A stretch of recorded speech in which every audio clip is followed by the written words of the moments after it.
Do it. Let's do it. Indeed. Thank you so much for joining us for your TNA and ROH post show. The TNA side, that Joel Pearl, we finally got him out of here for a night. Okay, we've got Rob Wilkins tonight sitting in with Cresta, but you got me, you got SP3 for our ROH review. Your team here.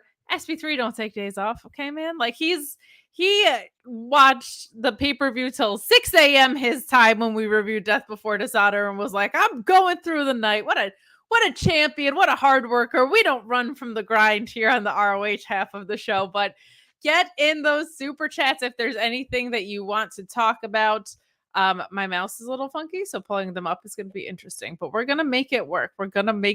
But we were talking right before we went on air. It's really a breath of fresh air when all they have to do is try a little bit with this promotion because the talent is so outstanding. My goodness, when they get a chance to showcase like they did tonight, got some longer match times than we were getting in the past. Crowd was hot there for ROH, like really, really, really good stuff. I am excited because right now, I'm excited about ROH. I'm not excited about the Athena storyline. I'm not excited about what they might do, where they could go. I'm excited because it feels like they flipped a switch, SP3, and I'm digging that. So hopefully you guys are too. Get in those super chats if there's anything you want to talk about. Please leave a thumbs up on this video as well, and we'll remind you there's never been a better time to subscribe to FightfulSelect.com. The contract news about Penta and Fandix went up there. The drama about MJF and Britt Baker. There were a lot of updates on the drama outside of the ring that went up there. I'm going to try and get the scoop about what's going on with these tigers behind SP3's head. My goodness. I am intimidated. Piledriver finisher saying, what up, Fletchlights? No Kyle Fletcher tonight, but he's moving on. He's on to bigger and better things. Seems like he's moving on based on yesterday's Dynamite, but he did some really impressive work at his TV title reign, so good for him. But head over to FightfulSelect.com and subscribe. I'm going to try and get in that Discord more. We do have a Discord where you can talk to normal people. Life hack, get banned on Twitter and join Threads as well. It's like if Twitter were normal. It's great. I love it. I'm never leaving. I'm so glad to be banned on Twitter right now. It's the best thing that ever happened. I heard this from third parties that my co-host here got banned from Twitter for being too honorable. It's true. I shook hands. You know what I mean? But yeah, I got more DMs that were like, are you locked out? Because you didn't tweet about Robbie Eagles at all. I got like 4 or 5 of those. And I was like, I'm TMD Kate. That's what we do here. But I did the tweeting for you. I was like, Robbie Eagles is here. TMD Kate is going to be happy. The happiest. That gory special, man, is such a nasty. Is it the gory special or the Ron Miller special? The Ron Miller special. I always flip them up in my head, but shame on me for that. That was a great match. Ishii showing up was fun. We got so much great wrestling to talk about. So get in those super chats. But SP3, do you share the same enthusiasm I do? It feels like we're both kind of in this cautiously optimistic boat of this is great. Are they going to actually sustain it after these tapings, though? That's my only worry. That's the only thing I'm like, oh my God, why can't August stay forever? Because I know they're only here until All In. But it's going so well. Like tape the whole rest of the year while you're in Texas. Stay there. These crowds love it too. These crowds are incredible. Yeah, the crowds have been great. You got fresh talent coming in, like Robbie Eagles and Tomohiro Ishii. We had some follow-up from last week's show, which we never really have. It takes a month usually to have a follow-up from something that happened the week prior, but you get Sammy, who made his return at the end of last week's show. We kick off the show with his official Ring of Honor in-ring debut. You had the Infantry backstage segment with Undisputed Kingdom. They followed that up with the title match this week. The only problem, I will give the overall show a score of it would be 7.5. Like last week's show, I gave a 7.5 to. I would give this show a 7.5, but it gets dropped down to the 6.5 because you know what they didn't follow up on. We had no beef, no white trash, wonderful beef. So down 1 point, 6.5 out of 10. There was a sincere lack of beef on the show, but there was also a sincere lack of Anthony Henry on the show. So maybe we're just getting better at rotating our talent a little bit. But I feel like even as a vegan, beef should be everywhere. You know what I mean? Should be beef. We He didn't could be get any impossible. maximum male model. I mean, MXM. Come on. No Like, MXM either, but some good movement in the tag division. And you know what? If it means a better talent rotation, if we're getting alternate weeks so that people can have matches of length, I'm in on that, because we did have a tag title defense, which is something that we just used to never get. So happy about that. But let's get into this episode. We get welcomed by Ian and Caprice before throwing to the opening match. And right off the bat, I did want to mention, we sing their praises most weeks. They are excellent. They are even better when they actually have something to be talking about. Like, they are so good at kind of piecing things together on a product that feels directionless, as ROH often has. We didn't even get a big Josh reference today, and I still just get so blown away by what Ian and Caprice are able to bring to the product. And when there's clarity in the product, it's just up on a whole other level. This was a little bit longer episode. It felt like it flew, and so much of that is just the incredible work that the two of them do. So kudos to them always. But do you feel like it's elevated now that they actually have stories to talk about? yeah, you really start to like appreciate them. For someone who would probably just be watching a Ring of Honor episode, they know how to keep you like up to date on everything going on. If you miss something, they'll let you know why this match is happening, and pretty much they gave like a good explanation for every match on this show and where it was going or where people are trying to put themselves in position for. Ian and Caprice, probably the best commentary team in the entire Tony Khan verse, as I call it. They are the best team. Nigel's still the best. Yeah, I call it the Converse. Converse. I love it. I love that. Beautiful. But Nigel's still my guy. See, I'm trying to get some Nigel points. He's still the best commentator in the Converse, but the best commentary team is Ian and Caprice. Keep digging yourself out of the hole you're in, like the digging of clams that Bryan Danielson does. But I will say, my favorite call maybe ever under the AEW umbrella was the Bullet Club Gold versus FTR almost an hour match. That was Ian and Nigel. There was just sometimes magic just happens with combinations, and that was unreal to me. That call is like, if you ever want to be an aspiring commentator, like, everybody should be listening to that call. It was so brilliant from beginning to end. At no point did you feel like, because we didn't know that match was almost going to go an hour when it happened, and it just seamlessly started going by, and then you were like, hey, this has been going on for a bit. But like, the two of them on the soundtrack of that, my God, every indie commentator should listen to it. Every TV commentator should listen to it. It's brilliant. Ian and Caprice are the current best commentary team in the Converse, the best commentary team in the Converse, but maybe the best commentary team of all time, like top 5, would be Ian and Nigel. Yes, I agree with you. That just their whole run when Kevin Kelly went to G1 and Ian was on Collision, they brought Collision up. They elevated Collision. That was part of the best run of Collision episodes, was Ian and Nigel together. They were just an all-time team that I'm just still confused on why. Like, Ian lets the work. We can have Ian on Ring of Honor and have him on Collision too. Like, it's fine. So we don't need to overwork Tony and Schiavone. Tony Schiavone been doing this for goddamn all my life. Like 50, even before I was alive. Like, he been doing it too long. Like, let Ian get some burn. I love that. I think part of, I've been told, is that with a lot of ROH tapings, I don't know if it's still the same way with Collision now, but they'll do the commentary in post, because these episodes get spliced together anyway. So Ian actually gets to be like home with his family and not have to travel. He's only a man. He can be bought. Throw millions of dollars at him. I'm sure he'll resign from the school board. Just buy him off.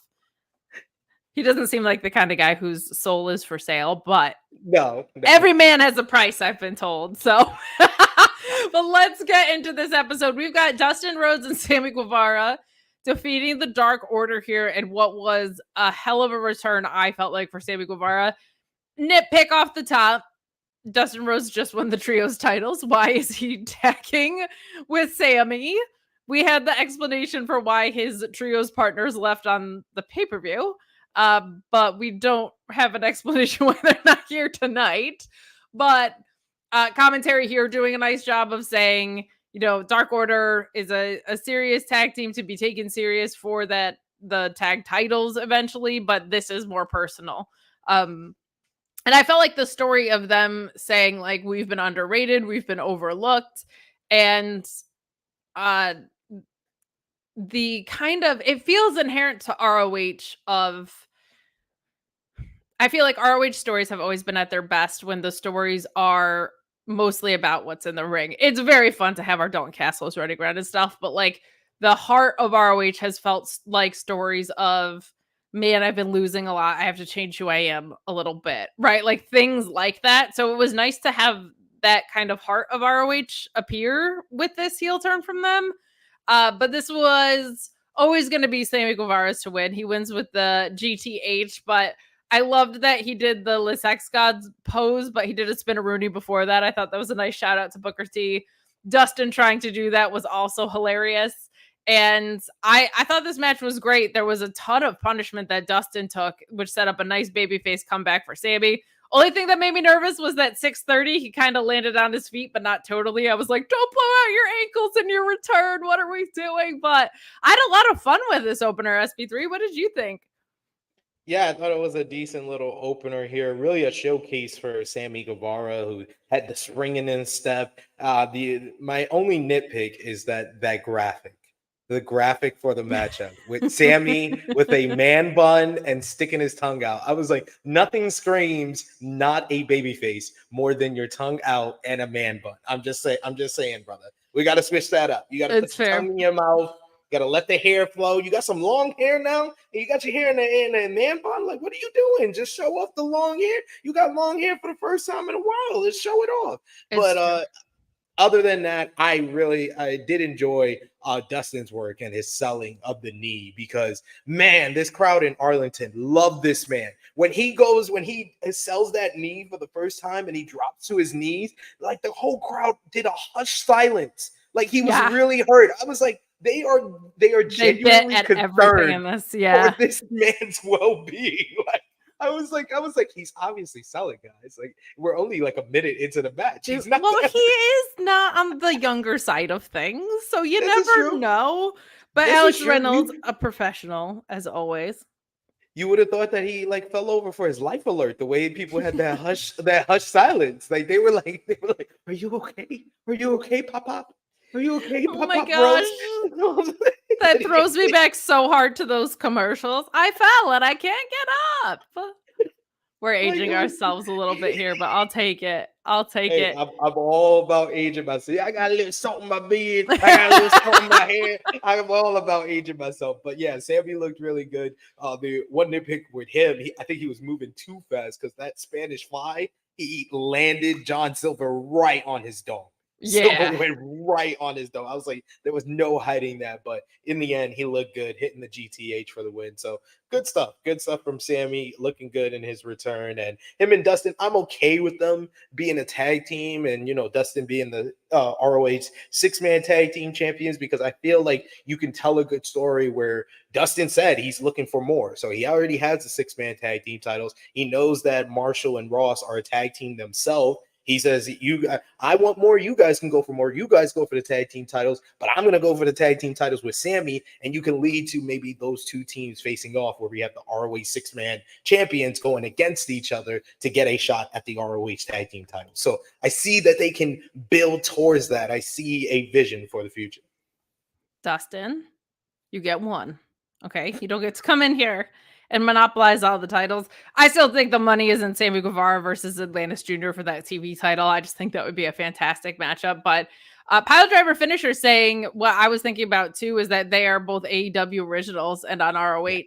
Like, I feel like that should be kind of part of the story here. If this is something that continues, if this was just Sammy's return match, that's totally fine. But some good stuff in here. We also had Uno with a chair spot that looked really nasty. The camera angle on that was perfect. John Silver with just his suplexes are great. And that bridging suplex he threw in here was fantastic. Alex Reynolds really, really, really underrated. And it's nice to see that this got some time. It got some breathing room. They had space to tell a story in this, and they told a complete one.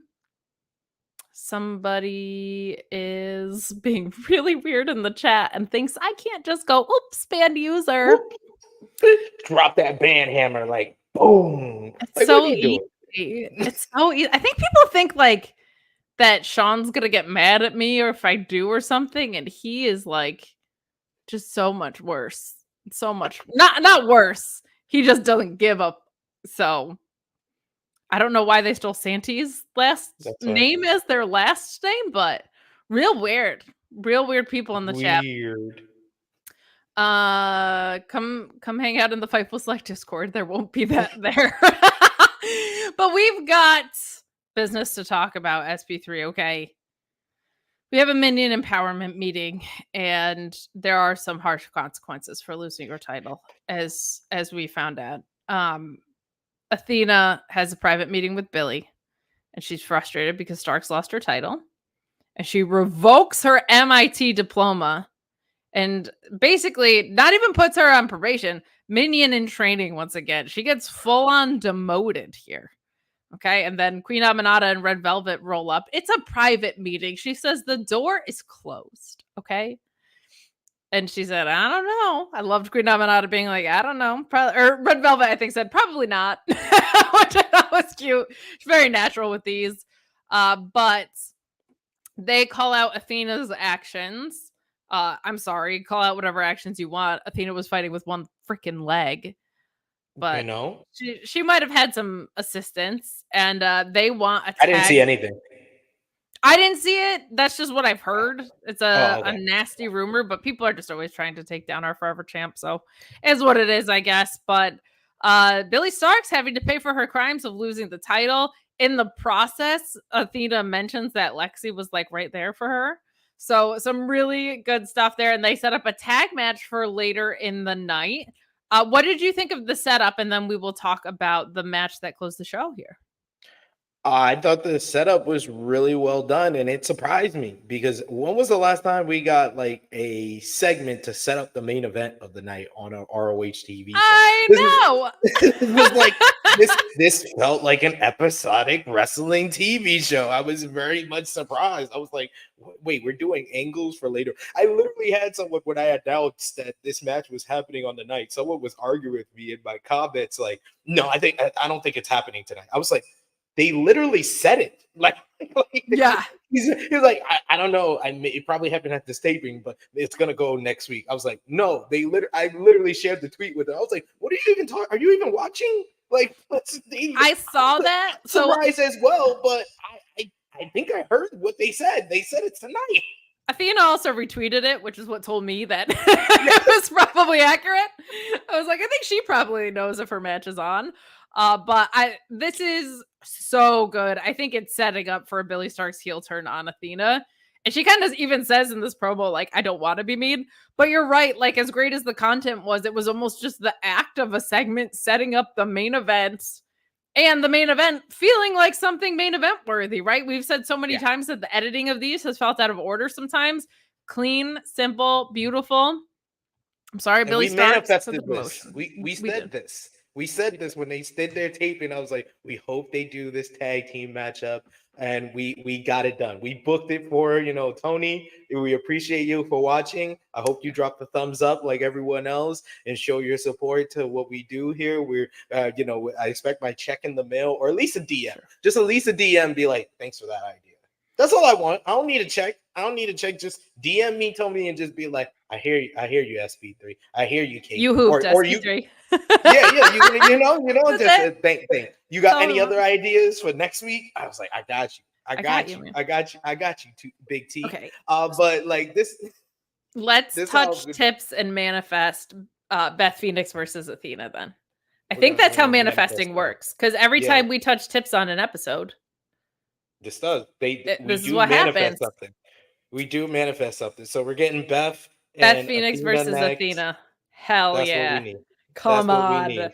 How Come great on. would that be? It would be incredible. It But would I like the storytelling with Billy. Billy's really kind of showing her growth. Like before, we were talking about when she was, as Ring of Honor Women's TV champion, she was showing that confidence, showing a different side of herself as a heel. And now that we are slowly approaching her, finally kind of breaking free from the minion in training, you see the kind of she's telling a whole story with her facial expression. Yes. While Athena is like breaking her down, telling her she's had her diploma invoked, that she's now a minion in training. You see that the cracks are showing. Like she's showing that she is getting upset with what Athena is saying. She doesn't want to listen to her anymore, but she's still on board because Athena has done so much for her. And it's also the overall change that we're seeing of her coming out with the matching gear to Athena, with the purple hair like Athena. Like it's great stuff. It's great storytelling without saying words.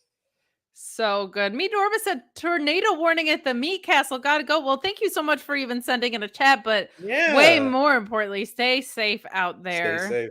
Please, please, please. We always appreciate your support. You're always so kind to us. And I just hope that your power doesn't go out so that your refrigerated meats don't spoil over there. But Louisville saying support for the forever champ and minion overlord. She really is the best. I was a big fan of, oh my God, I'm sorry. How great is our chat? Someone want to touch tips? Louisville comes right back with the point. A shock also getting in on the act. I love it. I love it so much. Me Normus was like, before I respond to the state of emergency, we got to be touching tips. I love it.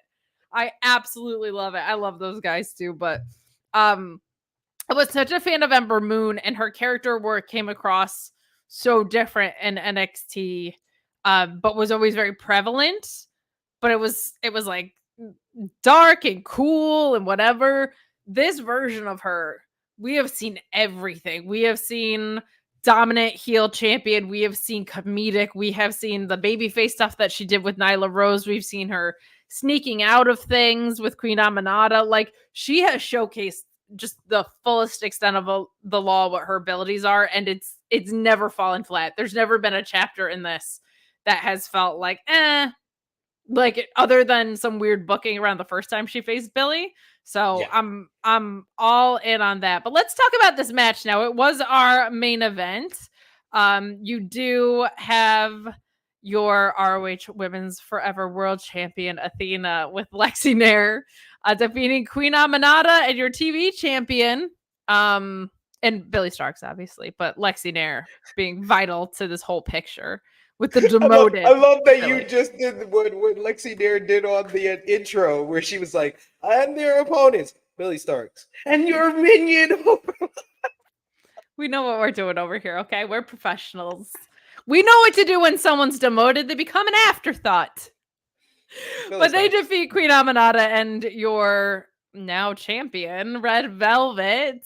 And we had Aminata and Athena in a tug of war for the mic, which was really, really nice. And Starks striking Velvet with the world title before getting the win in this. MIT standing tall as the broadcast goes off. So I like this. I like that Billy got demoted and she's working her way back up, because at some point she's going to get frustrated, and at some point she's going to turn on Athena, and that'll be a sad day for minions. But really good storytelling in our main event. Queen Aminata is great. Red Velvet we say all the time just how far along she's come. This was a blast. All four of these women can go, and some really strong story in this. What do you think of our main event? Really good matchup. I thought it was just great storytelling being told throughout the match. Like I said, with the clothes and attire, with Billy Starks matching up with Athena. You also had Queen Aminata and Red Velvet matching up. Red Velvet had new music as well. Yes. Not the original. Stare it up, stare it up, stare it up, stare it up. Had new champion. I have mixed feelings because I love that. But I did too. This matches the character more, I feel like. So that's good, but I also sometimes you just got to stir it up, you know? I do agree with you there, but I like this whole storytelling that they have. And I like the fact that they did this tag team matchup now. Because we were asking why they didn't do the tag team matchup ahead of Death Before Dishonor. With the fact that there was champions on both sides, it made the outcome a little bit more unpredictable than it would have been before Death Before Dishonor, where the baby faces were challenging the heels in the matchup, and it made more sense for the babyface to win if they did this matchup before the pay-per-view. Doing it after the pay-per-view with Red Velvet as the women's TV champion, it made it more unpredictable. I could have seen Queen Aminata getting the win here to get another shot at the ROH Women's World Title, or even Red Velvet setting up a champion versus champion matchup. But I like the storytelling with Athena tried to cheat, but she got caught by Queen Aminata because she was expecting it. And Billy, once again, learning that you have to learn from our forever champion. You have to learn from her and find different ways to get the win. Instead of asking for the microphone, she said, "Give me the title," gets the title, blast Red Velvet in the head with it to pick up the victory. So she's learning, and we need Billy to go on a little streak now to try to earn her way back into graduation as a minion and get back into the good graces of Athena, only for Athena to still be her mess and not really wanting to acknowledge all the work that Billy has done, which is takes Billy further and further into her breaking point where she finally snaps and turns against Athena. So it's good storytelling. You can see where it's going, and I think that we're going to do a slow burn as we head. I think we're doing 1 year in the making, probably at Final Battle by the end of the year. We're getting Billy and Athena again there. I think that's very possible. This from Louisville, just Queen Aminata is great. She should find a new brand and get some business elsewhere. Let our champion be. I agree. Queen Aminata, very high love ceiling. We've got a forever champion around. Okay, so go fulfill your potential somewhere else, because it ain't happening on this brand. But this was a super fun main event. Go to Collision. We love that for you. We love colliders. So I'm sure Nigel will have a crush on you just like he does Mariah May. But we do move along in this episode. Guys, get in your super chats if there's anything you want to talk about. It's so nice to want to talk about so much of this. Like there's really so much development, and it feels like they flipped a switch. Just like a little bit of effort is all it took. But you got Taya Valkyrie defeating Hyan, who we love around these parts. She's excellent. We've seen her in ROH before. We've seen her on AEW before. We've seen her in New Japan Strong doing some excellent work. I believe she's been in CMLL too, doing really impressive stuff. Rev Pro, she's been everywhere. I think Rev Pro. But I was so glad to see her show up because I think she's great. And Taya Valkyrie, man, she tweeted something the other day. Someone had commented on what we've noticed here, which is that her conditioning is improved and it's showing up in the ring. And she tweeted something about like amazing things happen when you take care of your mental health. And it's such like, that's where that game starts, right? Like, my goodness, but boy, does she look great. And she always looks great. But like her gear today with the cutouts along, like the cutouts going long instead of across, my goodness, like she always has the charisma of a star and she's always looked excellent, but like it's really, really showing up, and it shows up so much in the ring. I loved the limb work that we got in this, which is not like always the house that she goes to, but I'm a Tekker sicko, so I loved that. But she wins with the Shania Payne. Let's go, girls. I'm here for that. Very nice to see Hyan here. She did get in some offense. Johnny TV at ringside, another great piece of commentary. Ian Riccaboni saying, she's a valuable manager to Johnny TV and this good in the ring. And he likened it to, it's like when a catcher becomes a manager because your mind is so good for it. And I was like, God, he's good at all of this. So good. What an excellent pull. Instead of like, she wears many hats. He's like drawing that connective tissue is just brilliant work from him. But this was so much fun. And this is like everything I wanted for Taya Valkyrie. I wanted her to come here, look like a star, feel like a star. She just looks so comfortable in there these past couple months. And it brings me so much joy because I just want the best for her. But this is super fun. And Johnny at ringside, what a goof. What a goofball. I love that we have the Starship Pain and the Shania Pain, like with the two of them. It's just fantastic. But your thoughts on this? I was happy to see Hyan get some reps here too. Yeah, I was happy to see Hyan here. I would love for her to get more opportunity, more reps on Ring of Honor TV. Maybe even surprise us, get a victory or two. That would be fun as well. But yeah, I was very impressed with Taya Valkyrie. Like watching this matchup just immediately made me think like, why can't she be anything other than a jobber to the stars when she's on AEW television? Like I feel like she only appears on AEW to lose to someone who's higher up on the food chain. When I would just love for her to pick up some wins, so then when someone higher up on the food chain beats her, it means more. Sure. Instead of her just showing up randomly to lose to Timeless Tony Storm or showing up randomly on Collision to lose to Thunder Rosa. It feels like they could have done more with the whole combination of her and Deanna before we even did the matchup with Thunder Rosa. Yeah. So I want more of Taya Valkyrie on AEW because I feel like she's earned it through her great work as a manager and in the ring in Ring of Honor, or just have her get keep picking up wins on Ring of Honor TV and get a shot at Athena, because I feel like it's something that they teased for so long but never pulled the trigger on, or go back to the whole rivalry she seemingly was building with Queen Mamanata that was never followed up on. Do something with her. I just want to see more. Those drop tournament stories like break my heart for reasons like this, but I loved her saying Taya Valkyrie is TV, right? Like her going after Red Velvet, I think could also be something very fun, because I think you could call back that story with Queen Amadada as well, since they are a duo on that side. So good stuff And there. that's her Very happy for them. initials as well, guys. Yeah, Taya Valkyrie TV. She said Hyan wasn't TV ready today, which is ridiculous. She looked great out there, but very, very fun. Very, very fun. We moved to this backstage with Melissa Santos, and man, I love that they brought her in because she just, like a glove, took to this. It feels like they have now made like Renee the Wednesday Night Gal. Lexi's obviously doing this character work, but she does a lot of Collision stuff. And Melissa Santos maybe being the ROH gal. We talked about this before, but like that clarity is just kind of nice to have around. But she's interviewing Maria Kanellis Bennett, who looks great. We wish her only the happiest and healthiest of thoughts. Who's back there with Griff Garrison, and they're interrupted by Serpentico and Angelico. They changed the pronunciation of his name, so am I. Just like back and forth. You never know what I'm going to get. It's like pack and pock. You never know what I'm going to say. But Serpentico says he wants another match for his mask, and Garrison says he accepts. But the stakes here are that Angelico has to be banned at ringside, and Serpentico loses his mask forever if he loses. Like, that's it. That's the ball game. Neither of them are masks then. But the challenge is accepted. Great to see Maria back. She just feels so synonymous with the brand for me at this point.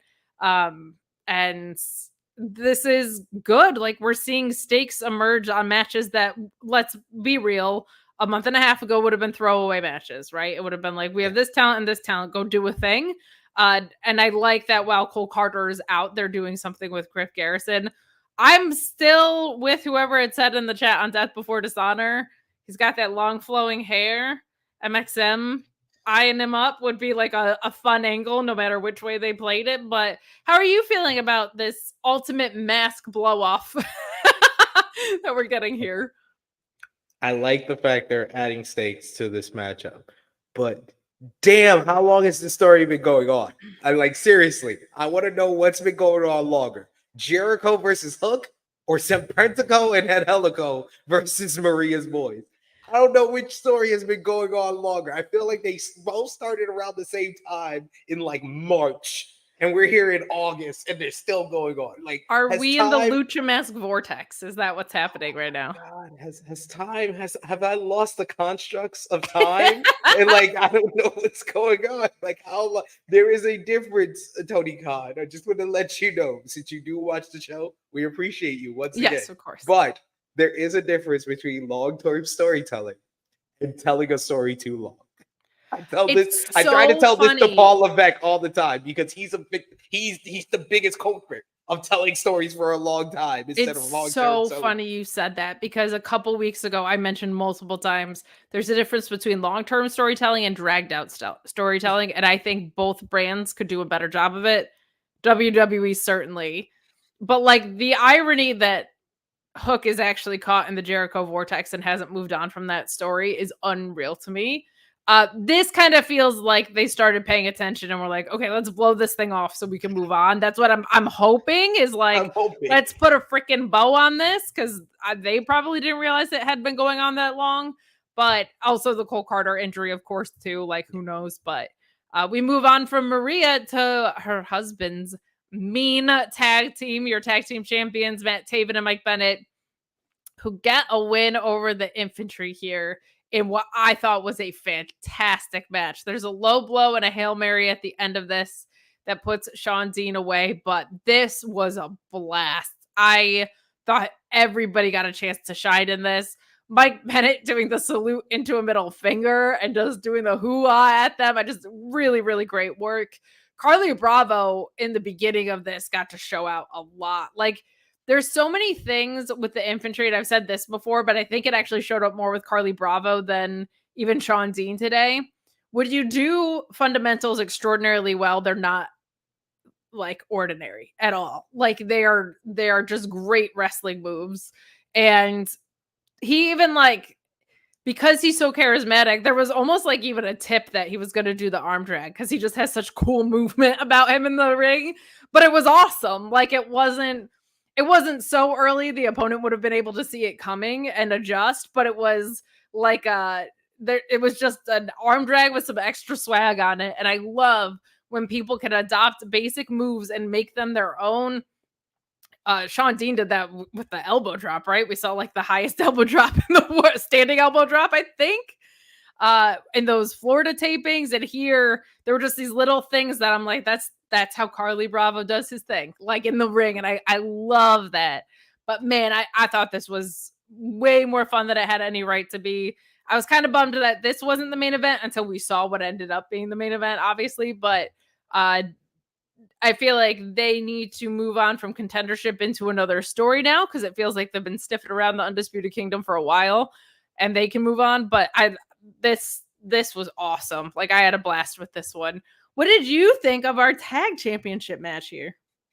This was a very entertaining matchup here. I totally agree with you. The Infantry really stood out, and Carlie Bravo, I've been saying it for weeks now, how much I enjoy his work, just his charisma. He shows it all throughout the matches. I thought Shawn Dean was really well. He worked one of his better matches here as well. He was really good with playing off of Carlie Bravo in this matchup. But a lot of that I do put on the Undisputed Kingdom. They're just so good at making their opponents look like world beaters and looking like their opponents can beat them at any moment, and then just stealing it from under them at the end. And just the low blow, it protects the Infantry in the follow-up of this. So I like that as well. But I do agree with you. After this matchup, we need the Infantry to kind of have a change, because they kind of teased that in their promo last week, that they were getting annoyed with the fact that Top Flight was getting all the attention,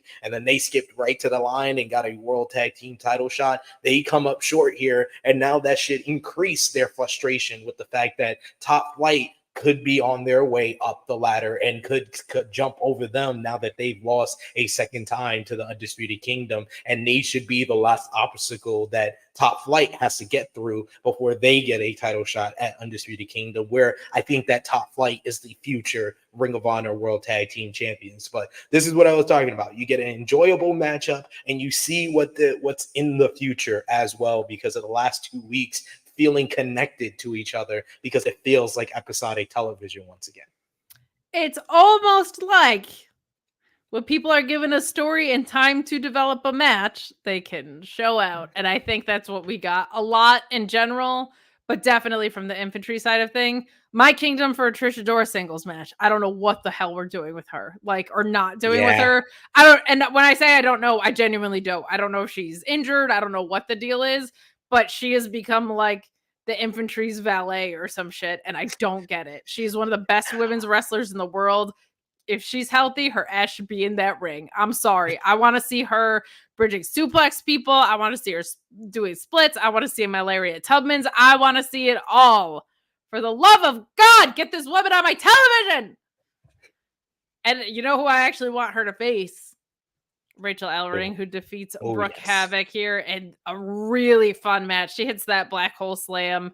And this was really fun. I feel like we got to see way more of Rachael Ellering's personality. She was just chatting away in there against Brooke Havoc, who had a really nice showing, trained out of the Nightmare Factory. She's done some really good work on the independents. I've seen some of her stuff. Really fun spot in this where Ellering puts her in the ropes, like laying down, and she's like, what the hell? And she was like, I'll put you in the ropes like a lady whenever I want, or something like that. I was like, oh, awesome. Like, this is so much fun. There's a little bit more fire from Rachael Ellering. So explosive, noticeable size advantage in this that she used so well throughout this match. Really, really loved some of the reversals that we got over, like, for something that didn't really have a story behind it. We did get the story of Rachael Ellering is just too big, too strong, too powerful for Brooke Havoc in this. But this was really, really fun. Like, I had way more fun watching this than I expected. A part of it was just like the chit chat that was happening in the ring. I loved it because we know what Rachael can do move wise, but the jaw jocking, the shit talking is what I'm here for. SP3. What did you think of this women's match? I thought it was great. I agree with you. Rachael Ellering showed a lot more of her personality between this matchup and the post-match interview with Melissa Santos. I think she did really well at that as well. But I was really impressed with Brooke Havoc here. Like, the one moment where she looked like she was going to do the snap mayor over the back of Rachael Ellering, but she just did like a roll through over her and then did the drop kick. That was a nice sequence right there. I was kind of impressed with her. At first, I thought she was Demi XO because of the attire. Very similar To her. But once I was like, okay, that's not her. I was like, oh, I'm actually impressed with her. What's her name again? And then Brooke Havoc. I was like, all right. It kind of has Blair Davenport's hair too. So it was yes. I was like, I'm gonna keep my eye on you. You got some potential. You got a nice look to you, and you were moving very well in the ring. And in the end, she sold very well for Rachael Ellering to pick up the victory. But I love the fact that once again we're doing stuff that we didn't regularly do. Usually on a Ring of Honor episode like 3 weeks ago, they would just be this little squash match, and that's the last we would see of Rachael Ellering on the show. But they followed it up instantly a few segments later with the post-match interview with Melissa Santos, where Harley Cameron came in and was just like, this makes all the sense in the world. Harley Cameron, who picked up a victory that we're still confused about against our very own Trish Adora. And she comes in and she starts a rivalry. She's like, oh, you're just like a little kid. And she's making weird noises. Harley Cameron is just weirdly charismatic. That's the best description. It's just weirdly charismatic. She does things that normal people should not be doing, but it's just always charismatic, and I want to know what she's going to do next. So I like the juxtaposition between the two characters of Harley Cameron and the genuinely happy-go-lucky Rachael Ellering. Yeah, Harley Cameron is like if a cartoon character was trying to be dead serious or something. Like, she's cartoonish and the way that she goes about things, but she's just like she's just a little wacky in the best way. Like, I find her very, very entertaining. I'm sports entertained, as Cresta would say by this, but really, really good stuff. Really, really good stuff. Hey, a lot more of you are watching now than at the beginning of the show. So a couple reminders for a few things. One, if you could leave a thumbs up on this video, it really helps all of our streams, but no stream more than this. We're trying to get sponsors on board. We're trying to keep this little show moving. It's got 4 hosts. It's an expensive one. So the more people that watch it, the better for us. So please leave a thumbs up on this video. We'll also remind you to subscribe to FightfulSelect.com. The MJF and Britt Baker T went up earlier. Tons of contract news way beyond Penta and Phoenix. There are a lot more coming that you guys think are going to be surprised by. But that Warner deal also, I think, probably coming to terms sooner than later. Lots of stuff on FightfulSelect.com to keep an eye out. The chat saying give it a thumbs up, and also touch tips. We are all about touch and tips in the chat. We love that. I tune into the MXM stream when I can. And at the end of the last one, Mason said that it was FTR's idea to touch tips at the end of their match. And I was like, that's beautiful. I think that's really beautiful. I was like, FTR people want to say that they're like too old school and curmudgeon-y. They're out here touching tips, people. Okay? I love that. They've scissored. What more do you want from these guys? But good stuff. Wonderful. I love that. I love it. FTR, the baby faces that I never knew I needed. Weirdos in the chat. This is what I love. Is like this guy saying, "Go do something else fun with your whole life revolves around wrestling." I get paid, bitch. So Exactly. What are we talking about? What are we talking about? I'm making money as we speak, okay? And I love this shit. So no, respectfully, I won't. And out of all the shows I do, this one ends at 10 o'clock. So this is the easy breeziest one. And now that this promotion is on track, pretty excited to be reviewing this ROH show. So you guys are here. Thousands of you are watching. I can see the numbers going up. So that nerd. I like that he tells us to get a life, but he's in a wrestling chat talking shit and to the hosts. He's named after one of the worst people on the planet, especially in 2024. I'm gonna venture to say that P. Diddy was also Jennifer Santi's app. I'm gonna say the likelihood is like 110% that nerd created a second burner to come in and talk shit and say that we don't have lives, but what a nerd. But I can admit that I'm one. That guy needs a therapist.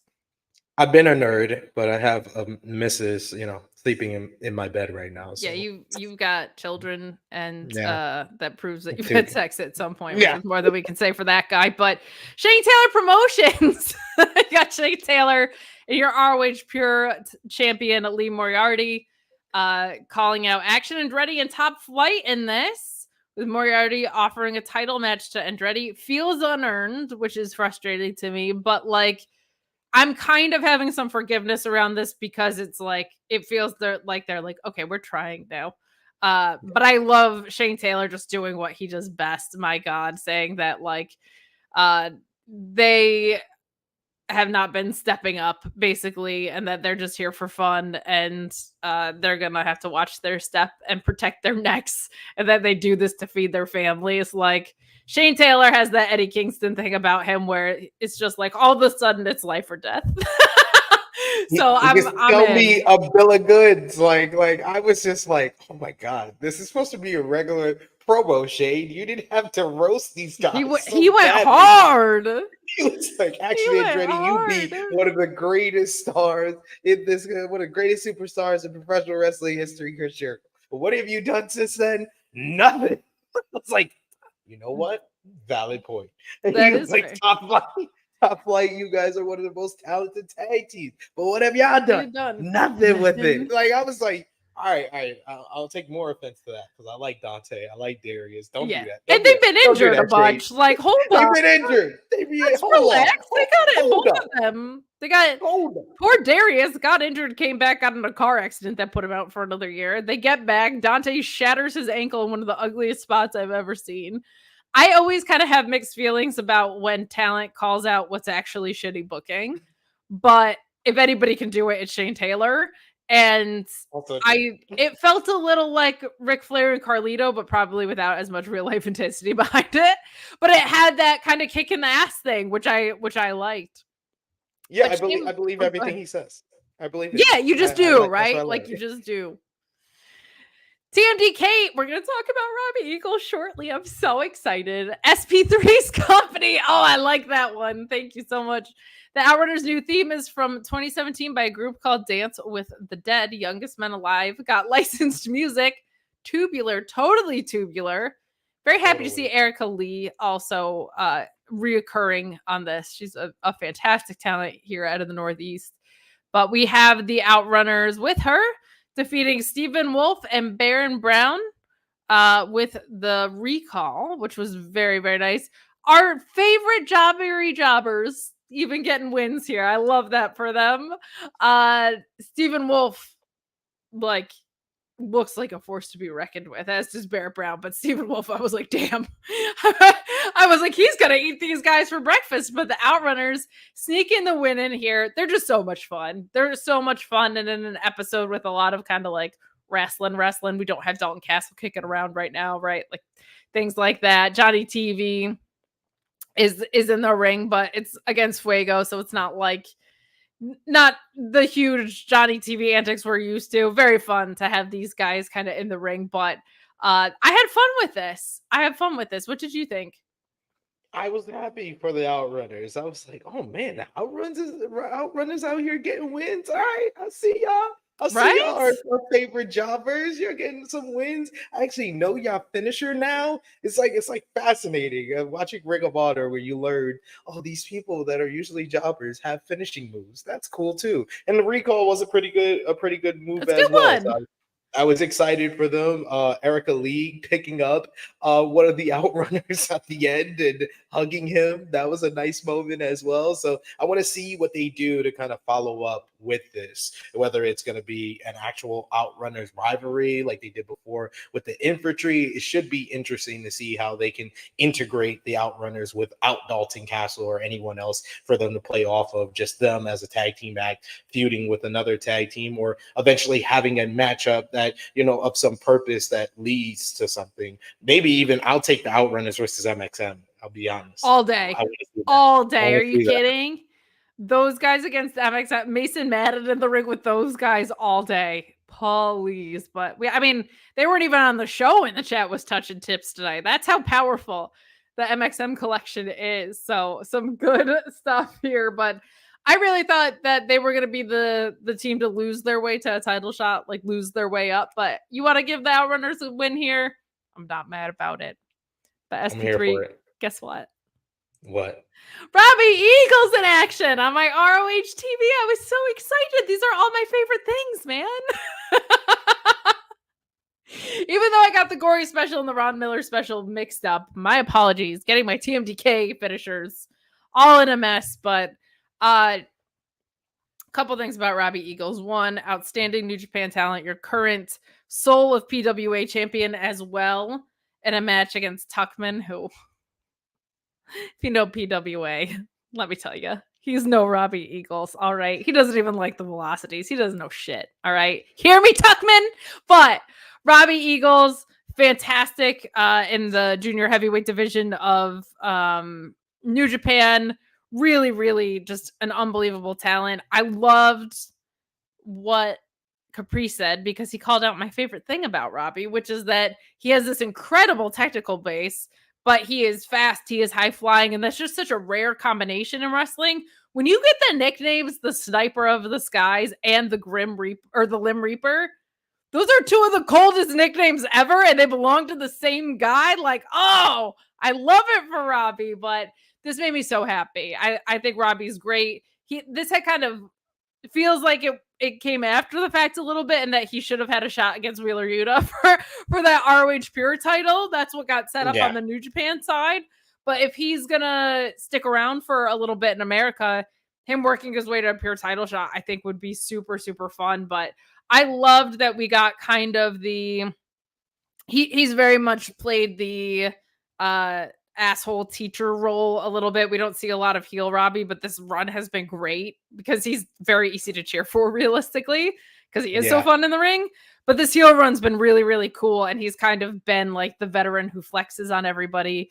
And even though it's not his own students in Australia, that story still, I thought, came across really nicely with Darian Bengston here. Robbie does win with the Ron Miller special. He was like calling for it and the crowd wasn't into it. And he sat there for a minute and made the crowd get into it. And ultimately it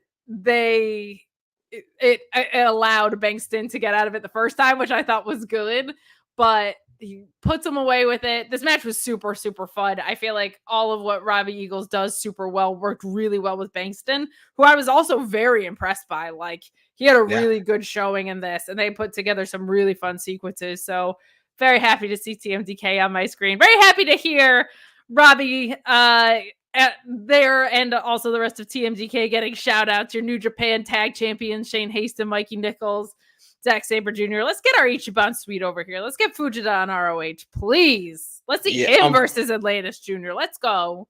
Unfortunately for Fujita, he ran into Shingo Takagi, who injured his AC joint during the G1 the G1 tour. Shout out to Zack Sabre Jr., who was the first man to advance to the to the playoffs of the G1 climax earlier today, in one of the best matches of the tournament against Gabe Kidd. Oh my God, it gave me soul. I was hitting my chest because Gabe Kidd is that guy. That I was rooting for Gabe Kidd. I'm sorry all my tickers, but I love Gabe Kidd. Unreal, but I gotta say, okay, first of all, that match was fantastic. Second of all, Zack Sabre Jr. got a good match out of Jake Lee and a great one out of Evil.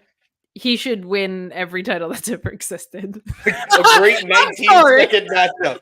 A great 19-second matchup. Best match he's ever had. That is best match in years. 19 seconds. That was the best I've seen out of Evil in so long. Suck it, Jeremy Lambert. That is exactly what should have happened with Evil. Greatest match of all time. What a match. Keep the Evil matches short, because we saw earlier today with him and Shingo, it just turns into a whole bunch of shenanigans if it's longer than 19 seconds. So yes. I can't do it. I can't do it with the shenanigans anymore. This was my favorite Evil match in literally years. It was brilliant. I love the way it was agented. I love the way it was put together. I love the story that got told here. He hits him with the powder. He takes him out before the match, and then the bell rings. He tries to pin a 1, 2, 1, 2, 1, 2, and then Zach throws him up 1, 2, 3. Perfect. Boom. I was like, that's a perfect Evil match. I agree. Everything I ever wanted. Robbie here, he's always one of the best. Like, he's so fast in the ring, and I love how he sets up the Ron Miller special with the 450 to the legs. I don't think there's anyone else that does so the good 450 splash to the legs, and every time he hits it, whether it be in the Best of Super Juniors or in the tag team division with Fujita, who I felt like they should have won the IWGP Junior Heavyweight Tag Team titles, because I absolutely loved them working with each other. I thought they should have beat the War Dogs a couple of months ago. So he'll have to wait till the War Dogs. Come on, he'll have to wait till Fujita comes back to get that gold. But I think they should be next in line for that. But as long as Robbie's here, yes, give me Robbie in the pure division. I will be a happy man, Tony Khan. Give me Lee Moriarty and Robbie Eagles. Give them 15 minutes, and they will deliver gold, whether it be on ROH TV, or if Robbie's going to be here longer, you want to do it at a pay-per-view, that is totally fine. You can do it on an episode of Collision so more people would watch it. I don't care. Whatever you want to do, give me Robbie versus Lee Moriarty. I would love that combo. The chat saying, like, this was a match of the year candidate. I agree. 19 seconds. I'm not going to play a Blue Chew ad, but I'm tempted to. I will say you probably can't say a Zack Sabre Jr. finishing move name in 19 seconds. Like, that's what's amazing. Is like, this match was probably longer. That's why he won the way he did. Was commentary would have just had Walker Stewart trying to spit it out as fast as he could, and the match would have been over before he could even say it. But very, very happy that Robbie was here. Really fun match. Really fun match. And you're right, that 450 on the legs, I think a lot of people don't do it because if you fuck it up, that's really bad.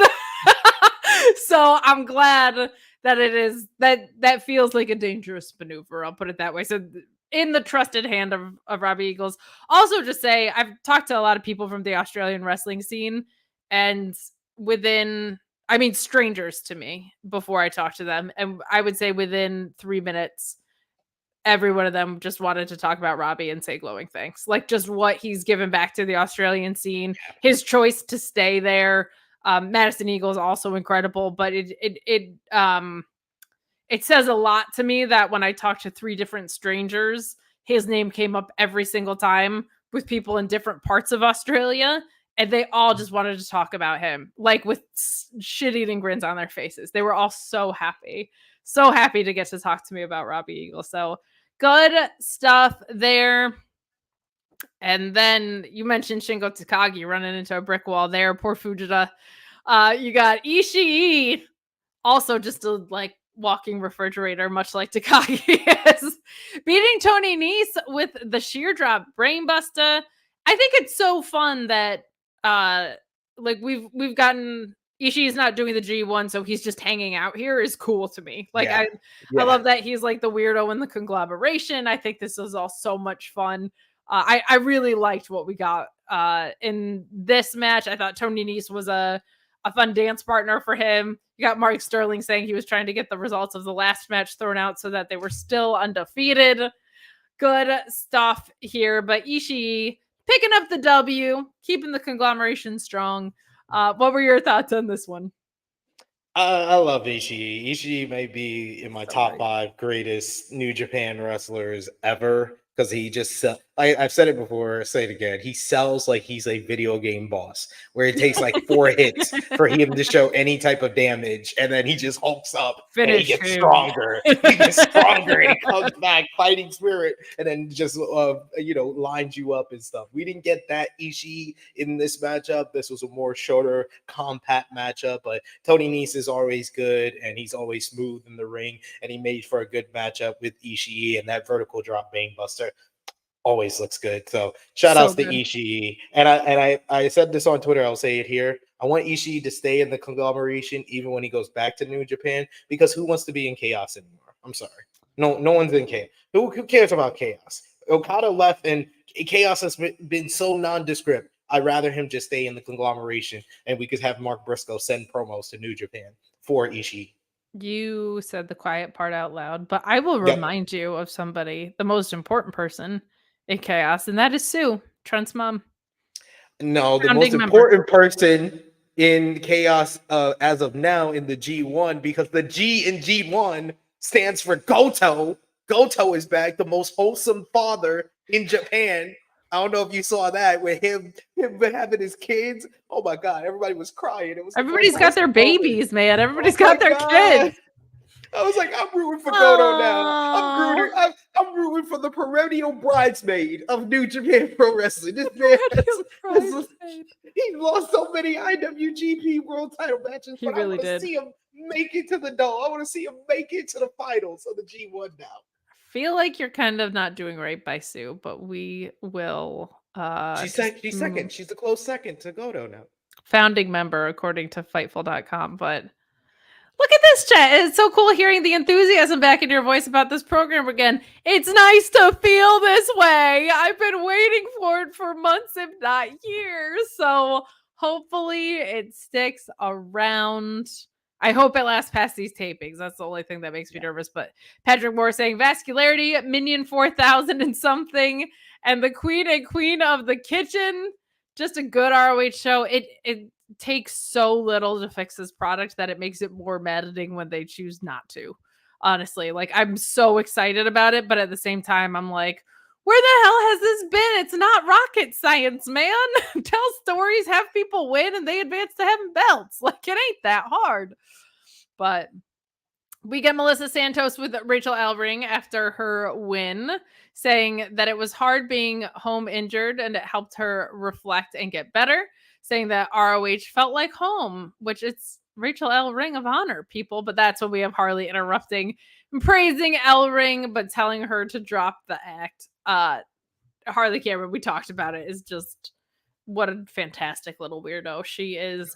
But commentary did a nice job in that match too of saying, recalling the Layla Hirsch relationship and saying that these are two tough SOBs, these gals, because both of them had joints popping out and they popped them back into place in their matches, which I loved that piece of commentary. I thought that was such a nice connecting of dots that maybe normally wouldn't have been connected. So some really, really good stuff there. We already talked about our main event, so we are moving on to what's our last match to discuss. Get in those super chats if there's anything else you want to talk about. We got Rob Wilkins and Cresta coming up with your TNA Impact post show. There was a crazy ass wedding last week. There's probably fallout from that. The X division is heating up. So much going on. So stay tuned for that. We always appreciate Rob stepping in. Let's take a Rob Wilkins moment. And I'm not just doing this because he's backstage, because this is true.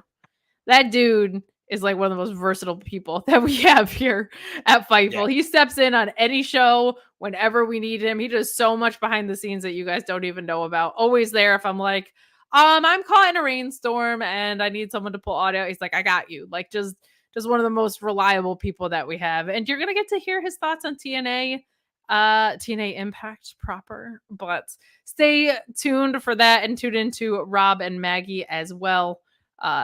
Great stuff. They're the best. They are the best around. Best Other way to than spend a Friday afternoon is Rob and Maggie. Just want to let y'all know. other than the Jeff Jarrett perversion. You're all pervs. You're all Jeff Jarrett pervs, but we got Johnny TV. Don't do that to Jeff, to Uncle Jeff, Uncle Jeffro. Come on. Did you see the stroke yesterday and how bad it was? He does 1 9-minute interview with emotional appeal, and they're like, we're calling for him and Hangman at Wembley. Knock it off. Hey, he had some audacity grabbing up that maniac Hangman in that digital exclusive. What was he thinking? What were you thinking, Uncle Jeffro? You don't grab this angry man who's just talking about Swerve like he's a ghost. He won't call him by his name. My God. Don't grab him. What are we doing? No, what was crazy in that match was before it got started, he hit Bryan Danielson with a guitar. Never saw that before, huh? And then they did like some stuff by the concession stand. How new and different. I haven't seen that 900 times from Jeff Jarrett before. Johnny TV with Taya Valkyrie looking good at ringside. Getting the win over Fuego del Sol. I'm so glad that they called him back to these tapings for at least while they're there in Texas. Like, very happy that he's getting utilized. I don't know if he's going to stick around past them. Kind of want them never to leave Texas at this point, but we got a win with the Starship Pain. Just this match and the last one, like Ishii versus Nese didn't really have any stakes, but people want to see Ishii, right? This match didn't really have stakes, but you can do the math of, okay, they're keeping Johnny TV strong, right? And Taya also won. So it doesn't feel so superfluous when you are getting the rhythms of different stories. You can kind of start to plot where people go. You need matches like this just to keep people looking strong and feeling like they're in contendership. Now that we know people are in contendership for things and there's stories going on, it makes it much more palatable. Not a ton to write home about in this, but a perfectly fine match. This was great. I love that they did this personality switch with him and Taya, because they were doing this kind of stuff in Lucha Underground. I feel like this is a wheelhouse people didn't really know that either of them had till they tapped into it. Really fun. Just really, really fun stuff. And him and Fuego put on a decent little match here. What did you think of this?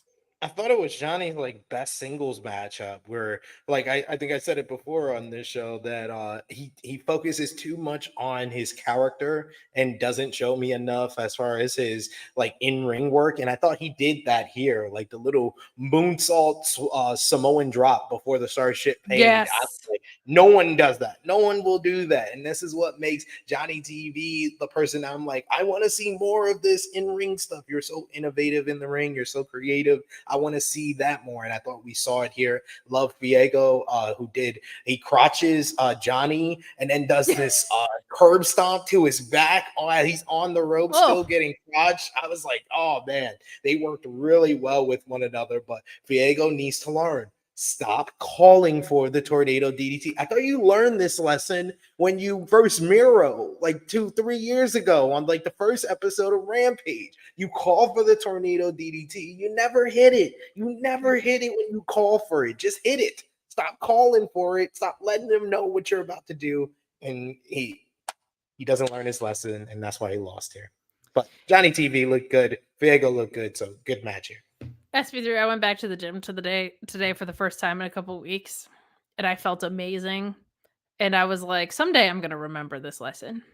Like that I feel great. And that's Fuego with the DDT. He's like, he's going to call for it, get his ass kicked, to be like, someday I'm going to remember. So relatable. Relatable. I can't call for it. That's right. But let's bring on Rob Wilkins and the beautiful, wonderful, incredible Cresta, who always lights up everybody's days, but especially mine, because she sends me the funniest shit on Instagram in the whole wide world. Honestly, I'm a top tier memer. Thing is the Brady Bunch. The Brady Bunch. Hello, everybody. How was Ring of Honor? Cresta, they're trying. Like, they're putting effort into it. It's quite good. We love a good trying moment. We support people who try. Exactly. Like, they didn't just pull matches from a hat. There's like stories and stuff. It's pretty great. I gotta be honest. I'm thrilled about that. But how was TNA? A show happened. It happened. Okay.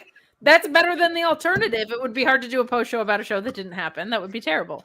I hate to sound like Joe Pearl this time. I know. I was like, you're usually the one that's positive. You gave us the Joe Pearl. I know him being absent. It's like he's still here. I think Cresta was just like summoning him because it's like there's no Joel here, and so she was like, "What? We're just gonna do a show without someone." Time being to like, be bitter. Bitter Rob era was thinking about for saying Cresta. something nice, and then Krista was like, "It was a show." It happened. Rob, No, what that did was you pretty feel? much it. Negative Tell Nancy. me when we're telling lies here. The show happened, did it not? I mean, That's It true. happened. There were wrestlers. Angles happened. Kurt Angles. I mean, if you consider Josh Alexander Canadian Kurt Angle, then yes. Okay. There you Not go. mad about that. There you go. Not mad about that. Rob, what did you think of TNA Impact, especially as someone who doesn't review it live usually and stuff? What did you think of what we got tonight? You know, I believe in Joe Henry. That I do know. Is he here? You said his name. Yeah, but I forgot also to send him the enjoyed StreamYard seeing Jonathan Gresham. Octopus like- perv. Squidward. Yeah, it's, And it wasn't not a sign of Squidward tonight, which is Yep. crazy because they've been building up Squidward Gresham for weeks, and he was like, "Hey guys, I'm Jonathan Gresham tonight." I was like, yeah, so it was very interesting. He had a very like weird facial expression like before his match, which was very like intriguing to me. So Interesting. I thought that was pretty telling. Good match with Kushida. I mean, it was short, but it was still pretty good. So yeah, Of course. I mean, who'd have thought? Like I would never complain about a Kushida and Gresham match. and Gresham match. You wouldn't see me complain about that. So "Me either." Oh, I mean, Krista goes, "Me either," and she was like, "It was a show that happened." I consider this. Just for Yeah. consistency's sake, it's kind of weird that we're doing these things with Gresham where he's this and then he's not, and then he's this and then he's not. And I understand why people who like Jonathan Gresham, me, get frustrated. Why can't you book this really good wrestler? What's with these stop starts? It's just incredibly frustrating. I thought we had something going on with the spitting in people's hands, and then tonight he was like, "Hey guys, what the hell is this? I'm trying to get sports invested. Stop it." I'm trying to It get sounds- sports invested. It sounds very Abyss in Joseph Park. Yeah. I can see that. Yeah. Yeah. Well, we will get out of here and let you talk all about the show that happened. We appreciate you guys for tuning in. Stay tuned in for this dynamic duo. We appreciate you guys watching. Leave a thumbs up on this video as well. We're out of here. Bye-bye. Bye, guys. It's just me and you, Rob. I've been waiting. How are you, Rob, before we start this off proper? I'm doing good. How are you? We're back together again because Joel's busy. He says he has a cold, but you know it's kind of weird that his brother from another mother, Scott D'Amore, announced he's bringing back a indie. So maybe he's working on that. I don't know. I'm just throwing it out there. So the conspiracy theory, is Joe Pearl sick or is he running an angle? Drop your comments below, ladies. Yeah. You ready to get this started, Rob? Let's do it. All right, because I know Joel likes it when we do the thing for the audio. So 3, 2. Ladies and gentlemen, boys and girls, welcome to your TNA post show. It is August 8th, 2024. I'm Cresta Star, and this time we are joined by the beautiful, illustrious, funny, but always punctual Rob Wilkins. Everyone, give it up. Hi, Rob. How did you like TNA? Well, that's thank you for that introduction. I enjoyed it. So I enjoyed it, and I'm very happy to be here. Thanks for having me, and I'm excited to talk some TNA. I don't get to do this often, so I'm always excited when I get to do a show with you. And if you guys want to talk TNA with us, don't forget to send in your super chats. If you're watching with us live on the YouTube, send us your Humper chats. You go to humperchat.com. You put your donation amount, your question. We get to keep a little bit more, and it keeps the lights on. It keeps me and Rob here gainfully employed. And if you want to be more gainfully employed or sports knowledgeable, go ahead and subscribe to Fightful Select, the best $5 in the business. We got Ask Shawn Ross App, Ask Grabsity. And you know, maybe if you ask enough nicely, I'll do an AMA with Cresta, who knows nothing about nothing. We had a show, a TNA show this evening that was very middle of the road for me. And you know that I am peace, love, and tranquility, and I love all TNA. What did you think about the show tonight? You know, like on a rating scale, I'd probably give it like a 6 out of 10. I liked the matches. The show started with, it started with Moose and, I'm just kind of like with these guys, like don't get me wrong. I like Brian Myers and the crew. It's one of those things where I'm like, let's just go. Let's move on. Come on. You guys, you're not going to beat Nick Nemeth again, man. Come on. Get off my TV. Like Rob said, we do open up the show with JDC and the system cutting a promo. I mean, there was stuff before with Steph Delaney talk about, I'm on my honeymoon with PCO. And that was the running vignette of the night. So that's our through line. We had like I said, the system in ring and Lish saying the system is not failing. And the crowd was like, boo, psych your mic. This was a standard system promo, not mad at it. But I do agree with you, Rob. It's like, what are we doing here? You're gonna beat up Nick Nemeth and lose again in your Team USA outfits? You're like, what's happening here? They did say they're the most dominant faction, which when you had all the gold, I agree. I don't agree here. Moose saying you'll never be the face of the franchise, Nick Nemeth, was crazy to me. So I'm like, Moose, you're not even the face of the franchise. Yeah. I was like, man, come on. They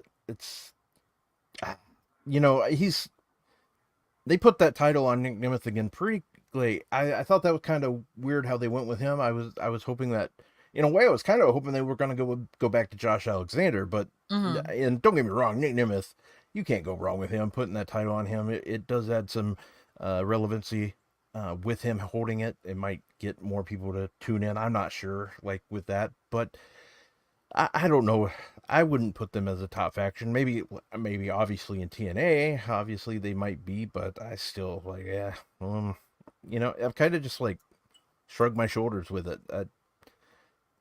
Like Eddie Edwards, I think the guy's awesome. I always liked the guy, but it's just Brian Myers, same thing. I don't like them together. I prefer each one of those guys separate. I don't know if I'm in the minority there or what, but I just prefer those guys like in singles. I just do. I don't think you're necessarily in the minority, but this is something that Joel and I speak about like every time the system comes out. These are a group of guys that are solid, steady workers, but also very easy to hate. So you do not feel bad when they lose. Someone in chat said the faction is delusional, and that's exactly what they are. They're very easy to hate. So when they had all the gold, had a stranglehold, it's like, you guys suck. I need you to lose. Now that means they're doing their job really well. Sorry, I didn't mean to cut you off. That means you're right. They're too good at what they're doing then. But now we're at the second point of where do we pivot to? You know what I mean? If we're going to have them be there, and I don't mind, because I think that the system serves a great heel faction point.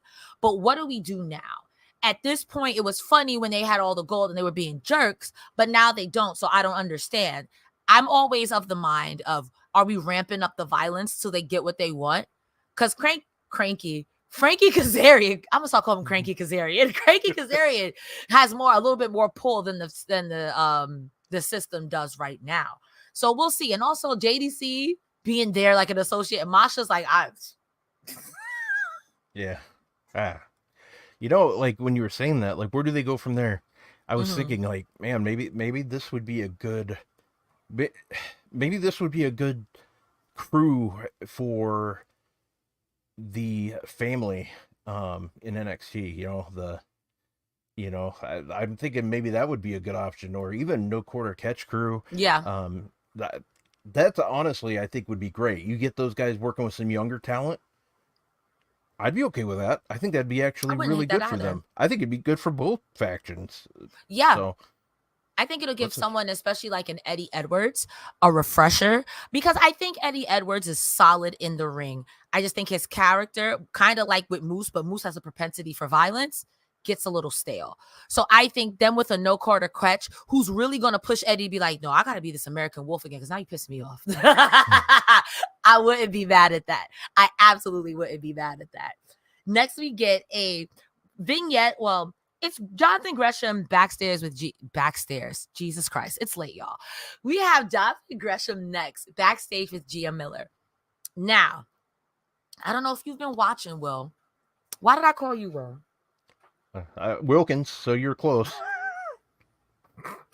Ladies and gentlemen, I swear to God, I'm professional. Rob, I don't know if you've been watching, but for the past 2-3 months, Jonathan Gresham has been doing it was the joke about the Squidward, but he was literally Squidward giving you Cthulhu, spitting in people's mouths and giving them the ick, quite literally. So for him to come out during this interview and just be like, hey guys, it's me, Jonathan Gresham, and Gia Miller's like, yeah. What?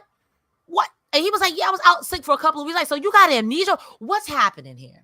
What is transpiring here? Kushida does come out, and Gretchen's like, hey, let me shake your hand. And Kushida's like, nah, there's something wrong with you. You that boy ain't right. That boy ain't right. He had that reaction. reaction. Well, you know what it was, is he had that reaction, like the way his eyes were, like it was like that. I'm sure it was very similar to the time that Jordynne Grace gave him her phone number, because he had those kind of eyes, like, what is going on? Like it's happening. Like he was just like he was in the zone, and he couldn't believe what was happening. He was just like looking into the soul, I guess. I don't know. Something was weird. Something was off. But I know, like, it was just odd. But I liked it because it was different. And you know, the thing I'll say is more Jonathan Gresham on my TV, the happier I'll be. Because I love that guy. He's so damn good at what he does. And, you know, again, he's on my TV, so I'm not going to ever complain. And the thing is you're right. We haven't seen him in a while, so it's good to see him back. Mm-hmm. And seeing him in this normal state, I'm not upset about it.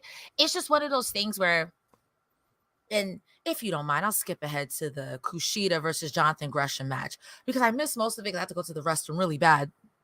But I'm tired of this stop-start booking, pushing of Jonathan Gresham. And I can understand when people complain, like, what are we doing with Gresham? And I am someone who's new into wrestling, who had to go back and watch Gresham in Ring of Honor. And it seems like to me that was the last time and the only time he was booked in a way where he looked strong. This man's got the meat and potatoes in the ring. He's a great talker. I kind of don't understand what is happening here. And maybe that's my ignorance. I'm willing to be sports ignorant to be sports entertained. You know what I mean? I just wish that they would stay consistent. We were doing something, and I understand that Gresham, I think, was injured at Emergence. No, Emergence is the one coming up. I can't remember what the last one was. Guys, forgive me. I'm the worst. You talking Slammiversary or Slammiversary? Yes. Okay. So they didn't have the match then, but it's like, so he got a bump on his head and now he's not the octopus. Is he split personality? I don't know. I'm willing to let it play out because I like Jonathan Gresham. I don't like him losing to Kushida later on. And again, I was like, why is Gresham normal? I'm sports confused. It was a bit of catch wrestling again. I missed half of this match, but Kushida does pick up the win with a submission in a hoverboard lock. And I was like, I don't know if this was the right call. What did you think about the match? The match was fine. I mean, it was short, but the other thing too is, believe it or not, this is Kushida's first singles win since July of 2023. I mean, he did win a triple threat match not too long ago, but the fact that this was his first singles win in TNA in over a year, that's a little criminal. I was like, what?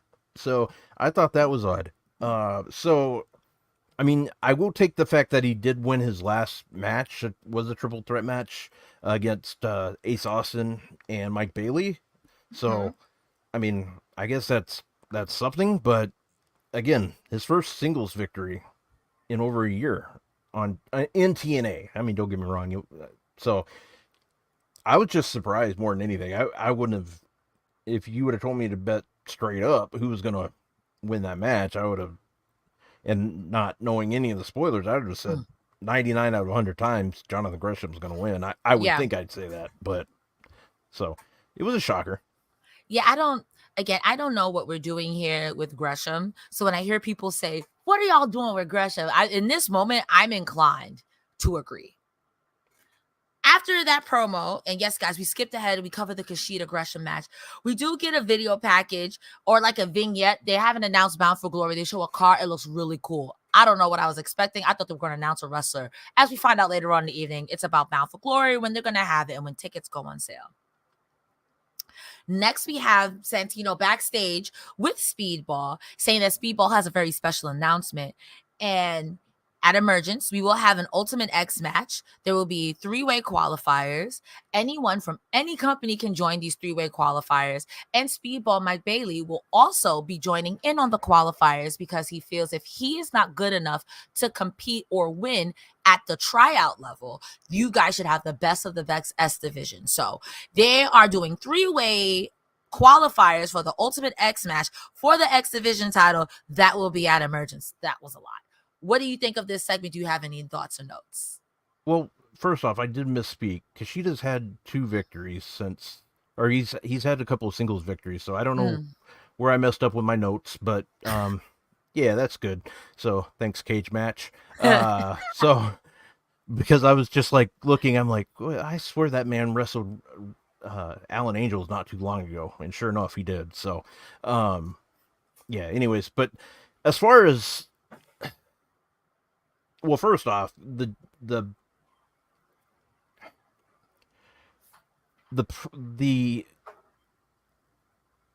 promo, I don't. It didn't do anything for me. Was there anything that stood out for you with it? I mean, the promo itself, it was very cut and dry. Again, I default back to, are we doing split personalities? Are we doing like a Mick Foley Dude Love situation? I'm gonna let it play out. I like Gresham. I think he's fantastic. I am just like, oh wait, we're not talking about Gresham anymore. I'm so sorry. We're talking about the Ultimate X. Oh my God, guys. Okay, no. I think it's a great idea to have these matches like that. I was a little worried when Speedball was like, if I don't qualify, I don't deserve to be in here. I'm like, Speedball, you can get screwed. There are people who hate you. Stop. I think it's a great idea. I like the notion that I want the best of the best of the best. I'm like, there's no way Speedball's not in this match. So I like it. As long as we keep bringing in people, you know, from all over, like they say, I think it's a great idea. Which leads us into our next thing, which is the first Ultimate X qualifier, Trent Seven versus Jake Something versus Speedball Mike Bailey. Again, with the stipulation, if Mike Bailey loses, he will relinquish his title, and a new champ will be crowned at Emergence regardless. This match was exactly what it needed to be, and I won't lie to you, Rob, I thought Speedball might not even make it. Jake Something and Trent Seven in a match by itself is a tall order. This match was everything it needed to be. Speedball gets the win with the ultimate weapon on let me look at my notes, on Jake Something. I have to call out the spot where Jake Something gives Trent Seven a power bomb with Speedball on his back, choking him out. Jake Something is fantastic, and I want him to do more than eating pins and messing around with Diener. Trent Seven is amazing. I know everyone can't win, but this match I felt was everything it needed to be to build up an X Division match. I'm excited for the X Division match. If these are just the contenders, you know what I mean? What did you think about this match, Rob? Oh, this match was great. And, you know, this was if you would have put this like match, I know it was an Ultimate X qualifier, so I mean, take that out of consideration. This was in my opinion, a pay-per-view quality like match. Yeah, like, it could have been a pay-per-view quality match, like if it was given more time, because all 3 of these guys are studs in the ring. We already know that. The match was good. Mike Bailey is the champ, and he proved it. Mike Bailey is fantastic, and I noticed in chat somebody asked if it was his last year in contract, and I believe it is. So I mean, I'm not the scoops guy. That's a Shawn question. Yeah, I'm pretty sure it is. I'm pretty sure it's like up either this year or early next year. Like it's up soon, I believe. I will say that any locker room, honestly, from how highly Speedball is regarded, would be lucky to have him. And he's one of those guys where it's like, I would keep him in my company in any capacity because he's so good. He's so good. Yeah. And, you know, he got the win with the Ultimate Weapon, you know, so I just love that. So, and he got the pinfall. So overall, it was good. No complaints here. Yeah, and it was our first of the 2 qualifier matches that we had this evening. Followed up by this, we had a recap of Explosion that showed Tasha Steelz cheating Giselle Shaw out her boots to get the win, which leads into a promo from Steelz, who goes over her accolades. She's the greatest to beat the greatest. Pardon me. And then Shaw shows up and says, listen, you're a cheater, you're a snake, and if you really want to battle, let's do it again. To which Santino out of nowhere is like, wee woo. Next week, you guys are going to have 2 extra refs. I guess. Straightforward. You have anything to add? No, you hit it right on the head. It's straightforward. Let's just... Nothing much more to add there. I'm intrigued with the matchup, I think. I hope it... Well, you know, the thing is where do they go from here after, like, you know, like, where is this headed? I think it's heading, especially for Shaw, towards a knockouts run, because Gail Kim has been in her corner, towards a knockouts championship run. And I could absolutely see her with all the work that Giselle Shaw has put in, going over on Grace. I feel like TNA is putting a lot of faith in Shaw, who's improved immensely. Her denouement, that knee is nasty. So I could see it. But conversely, what are we doing with Steelz, who's kind of been floundering in the mid card, if you could call it that? I think Steelz needs something. And I'm gonna be real with you. I wouldn't even be mad to have Steelz in a Ultimate X match. You know what I mean? Just for the spice out, like Grace was. I would love to have Steelz in some situation like that, because what she lacks in power, she's a crafty wrestler, and she would find a way to win. You know what I mean? Yeah, and that's the thing. Like, why I was like wondering where they're going, because Tasha Steelz, I think she's fantastic, and that's why and don't get me wrong, I think Giselle Shaw is great too, but I just was kind of like, where are they going with this? Are they going to push Giselle, like, finally? Like, are they going towards a possible title reign? Or with as much as they've been promoting, like, Jordynne Grace with these with these title matches, these what's the word I'm looking for here? Open challenges? Yeah, thank you. Open challenges. I really like open challenges. I think it adds intrigue to it, and they're just making her look better. And even Tom Phillips, he made a point of that tonight, like, or maybe it was one of the two said it tonight on commentary, that the match, like, it could be a little bit harder. They were making it make sense because she wasn't prepared for her opponent, which was Rosemary. And that was, I mean, I'm skipping ahead here, but I like what they're doing with Jordynne Grace, and I kind of want this title reign to last longer for her. So we'll see. But I also like Tasha Steelz a lot, so I think they should maybe run the ball with her. But that's me. Yeah, no, I don't think it's Tasha Steelz' time quite as yet. I think she needs to be built up just a touch more. I think that the way they've been building up Shaw, she would be the next in line to challenge after Grace is done with this Ash by Elegance shenanigans. You know what I mean? If we skip ahead to the Jordynne Grace versus Rosemary, it was an open challenge match, as we spoke about it. Rosemary had a knife.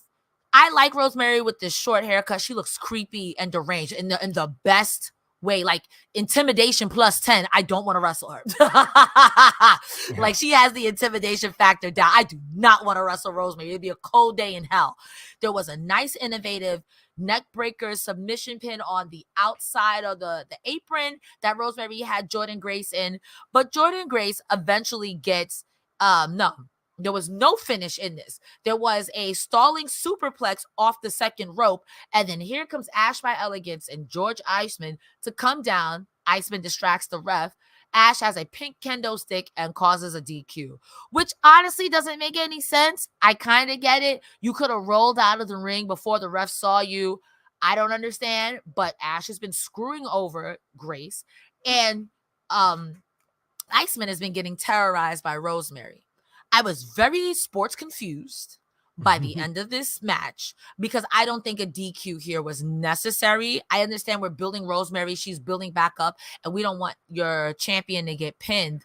But for all of that, I want something to give with Ash. For all of that, I would have rather her come down there and just cause a DQ straight up and just beat the hell out of everybody. I would have rather her do that instead of this. There is a mean streak that they're trying to push with her, but I never feel like we get it halfway and it's like, ooh, ooh, ooh, like doing this with a knife and trying not to cut your fingers. And she's always never cutting her fingers. And maybe you need to get your fingers cut. Maybe I need to see you get your fingers cut. What did you think about the Jordynne Grace versus Rosemary match and the finish, Rob? Well, the finish was, it's like, come on, like, is this what we're doing? As far as the match, if I get the name wrong, AYO Production says in chat, and they're right. This was the first time they've ever had a singles match like in TNA. Now, granted, yeah, I know that's crazy, but that's crazy. That's in TNA. They did have an independent match when Rosemary was wrestling as Courtney Rush. Yeah. So, but still, I mean, the years that they've been there, it's the first singles match. That's absolutely crazy. I kind of wanted them to go the distance. Same. That's the thing.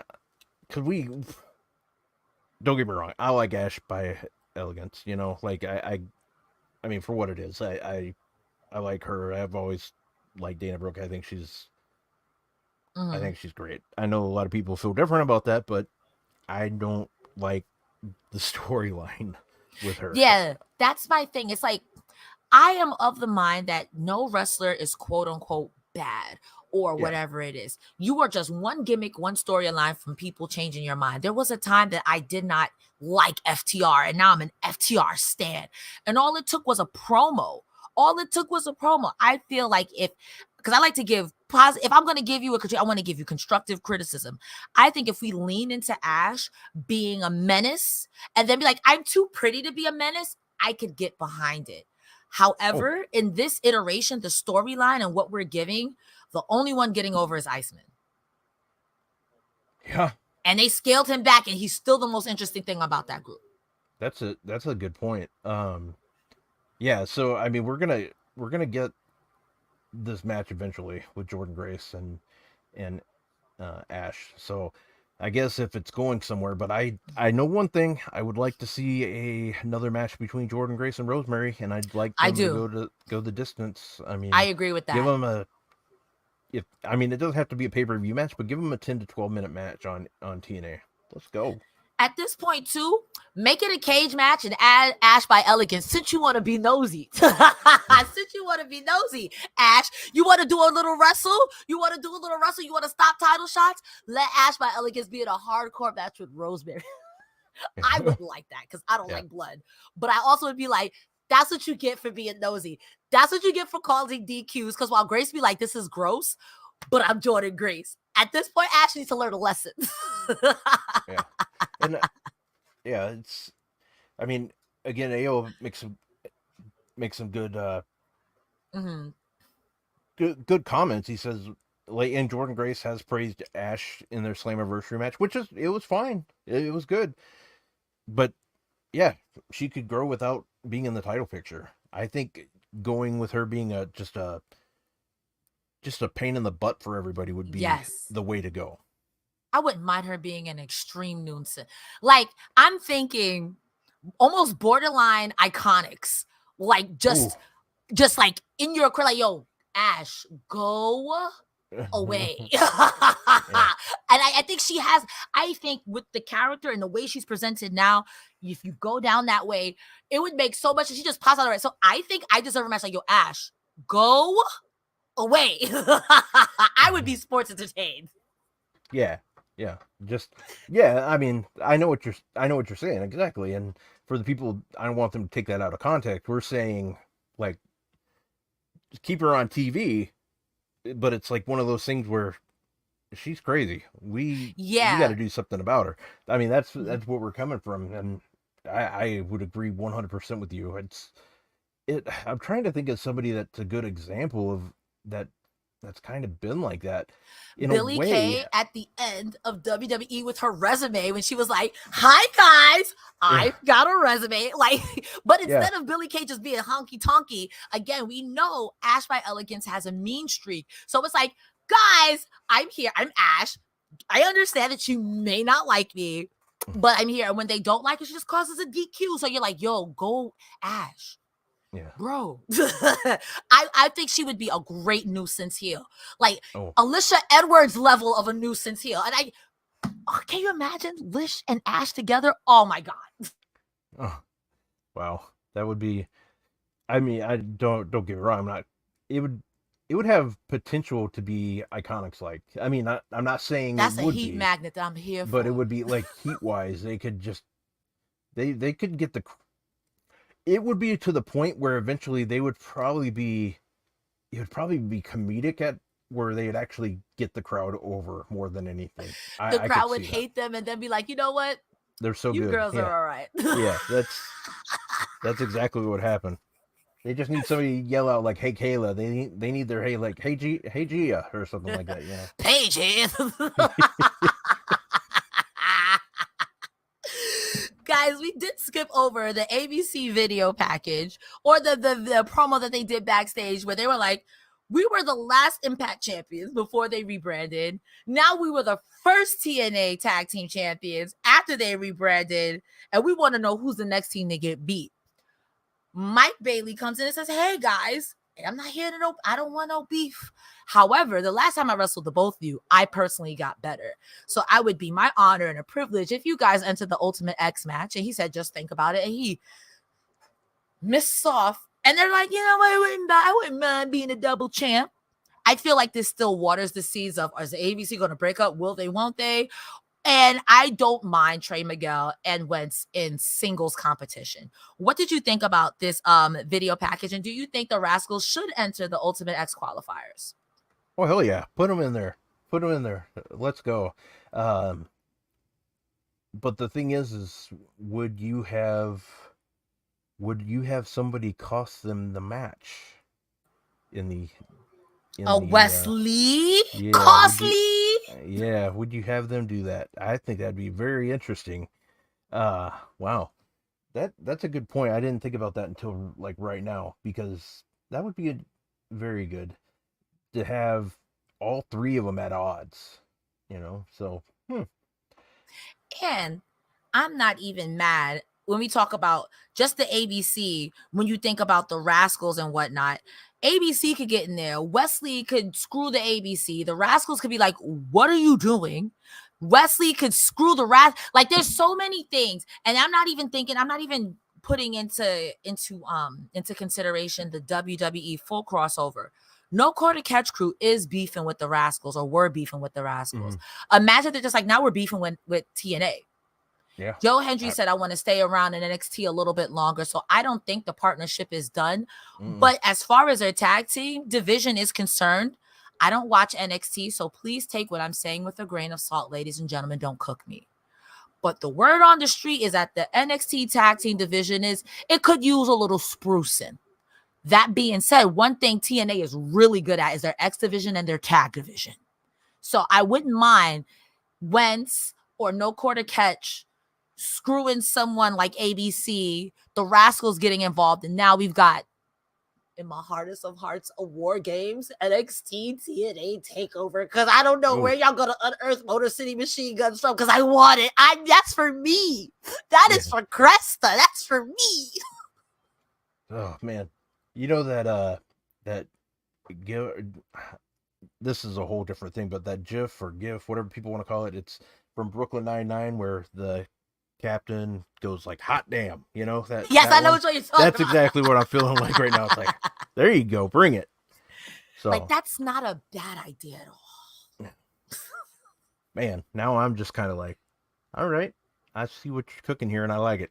A So- tag team war games, or even like since we've got this NXT, I would not mind an Ultimate X with the tag teams, or just like have some NXT people in there.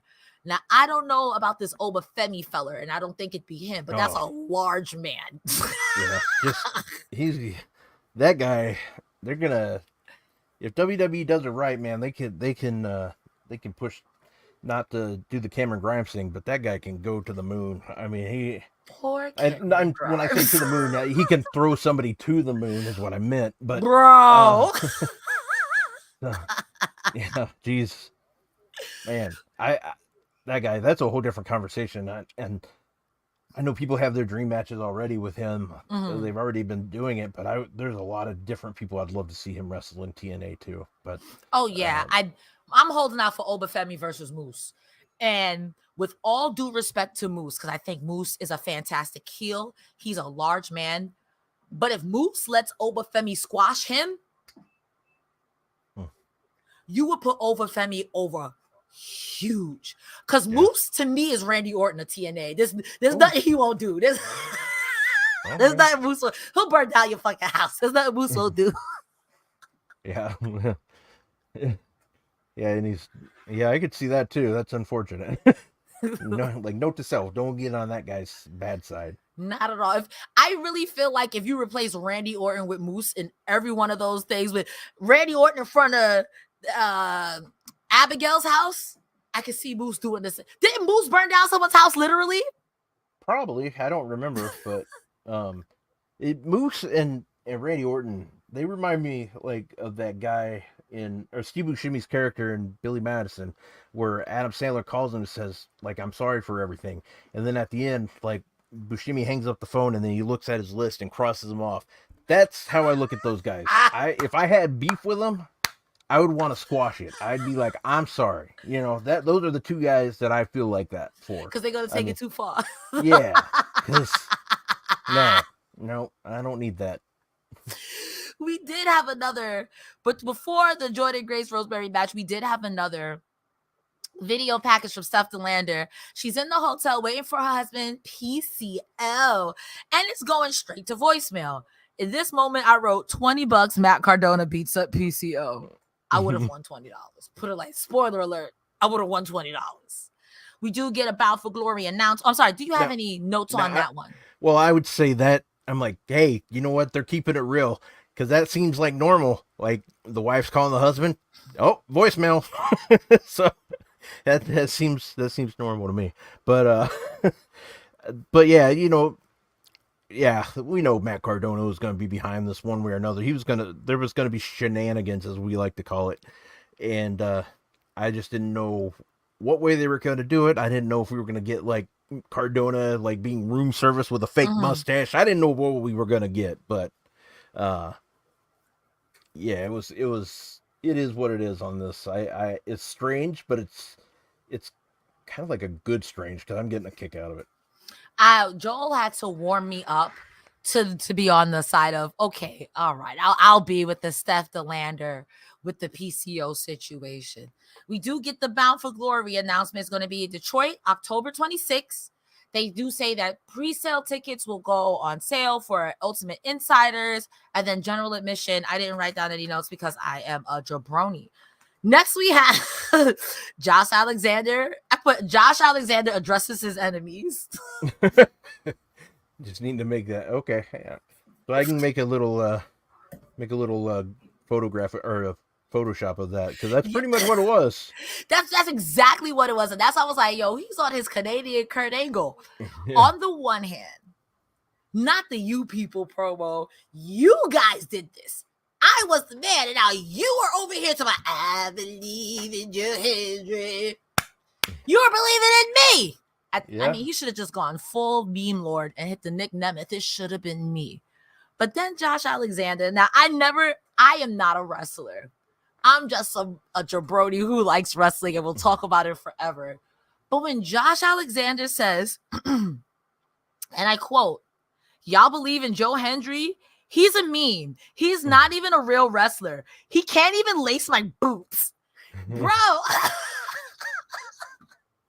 There are a few things that I know in wrestling that you don't say to another guy. Lacing the boots, curtain jerking, transitional champion. And he said 2 of those things in this promo. Yeah. Josh Alexander was cooking. And I am someone who's been watching not for that long. But to see Josh Alexander get booed is gnarly. Because we love Josh Alexander in TNA. How much hate do you have to inspire by people to get them to boo you, Josh Alexander? Now, you want to know something that okay, so this is Rob Wilkins fantasy booking here. I'm here for it.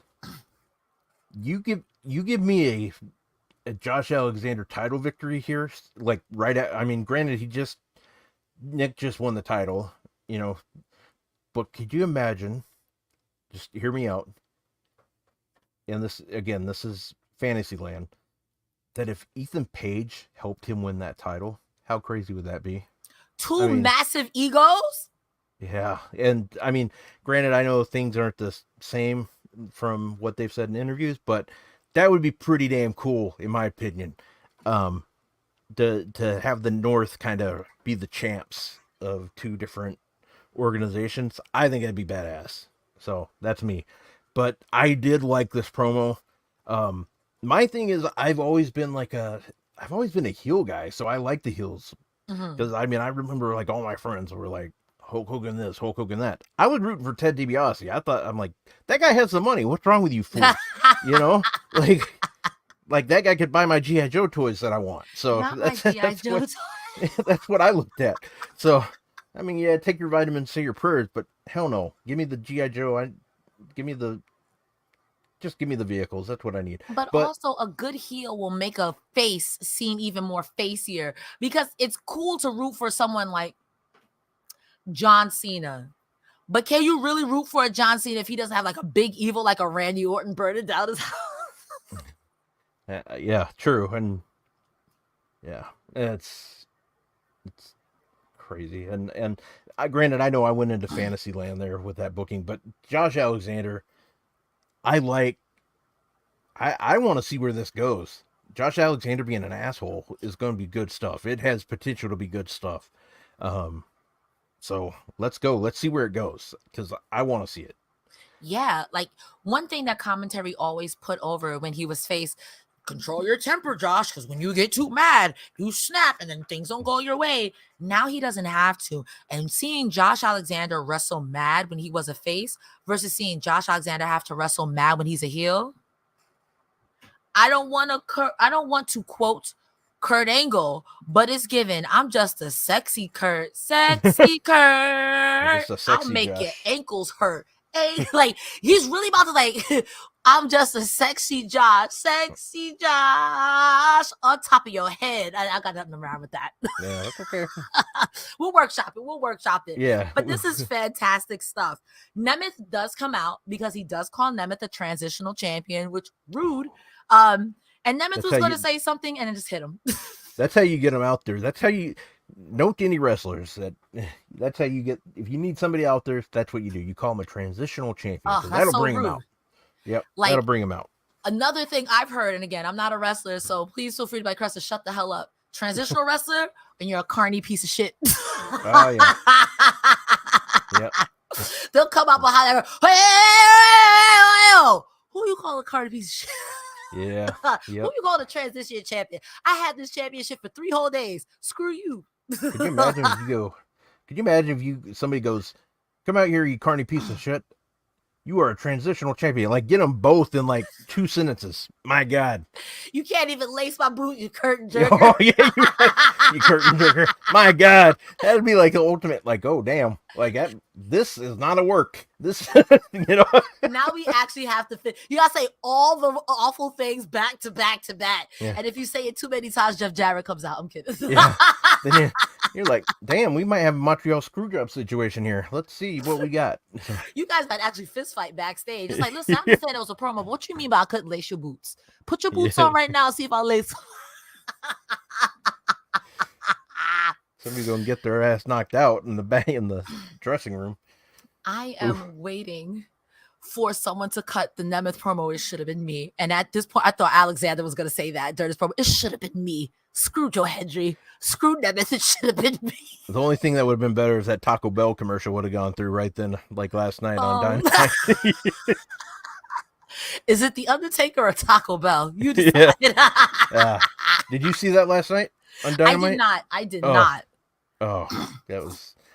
I feel like it's so funny. Like I edited it like for the AJ Styles debut at Royal Rumble where Roman Reigns is just waiting for him, and then all of a sudden they go to the Taco Bell commercial. So yeah, like that's pretty much how it felt. So we do after this promo. I have to laugh because Frankie Kazarian is so unserious right now. After this promo, Nemeth says that I'll beat you up, Josh Alexander. We could fight next week. I don't care.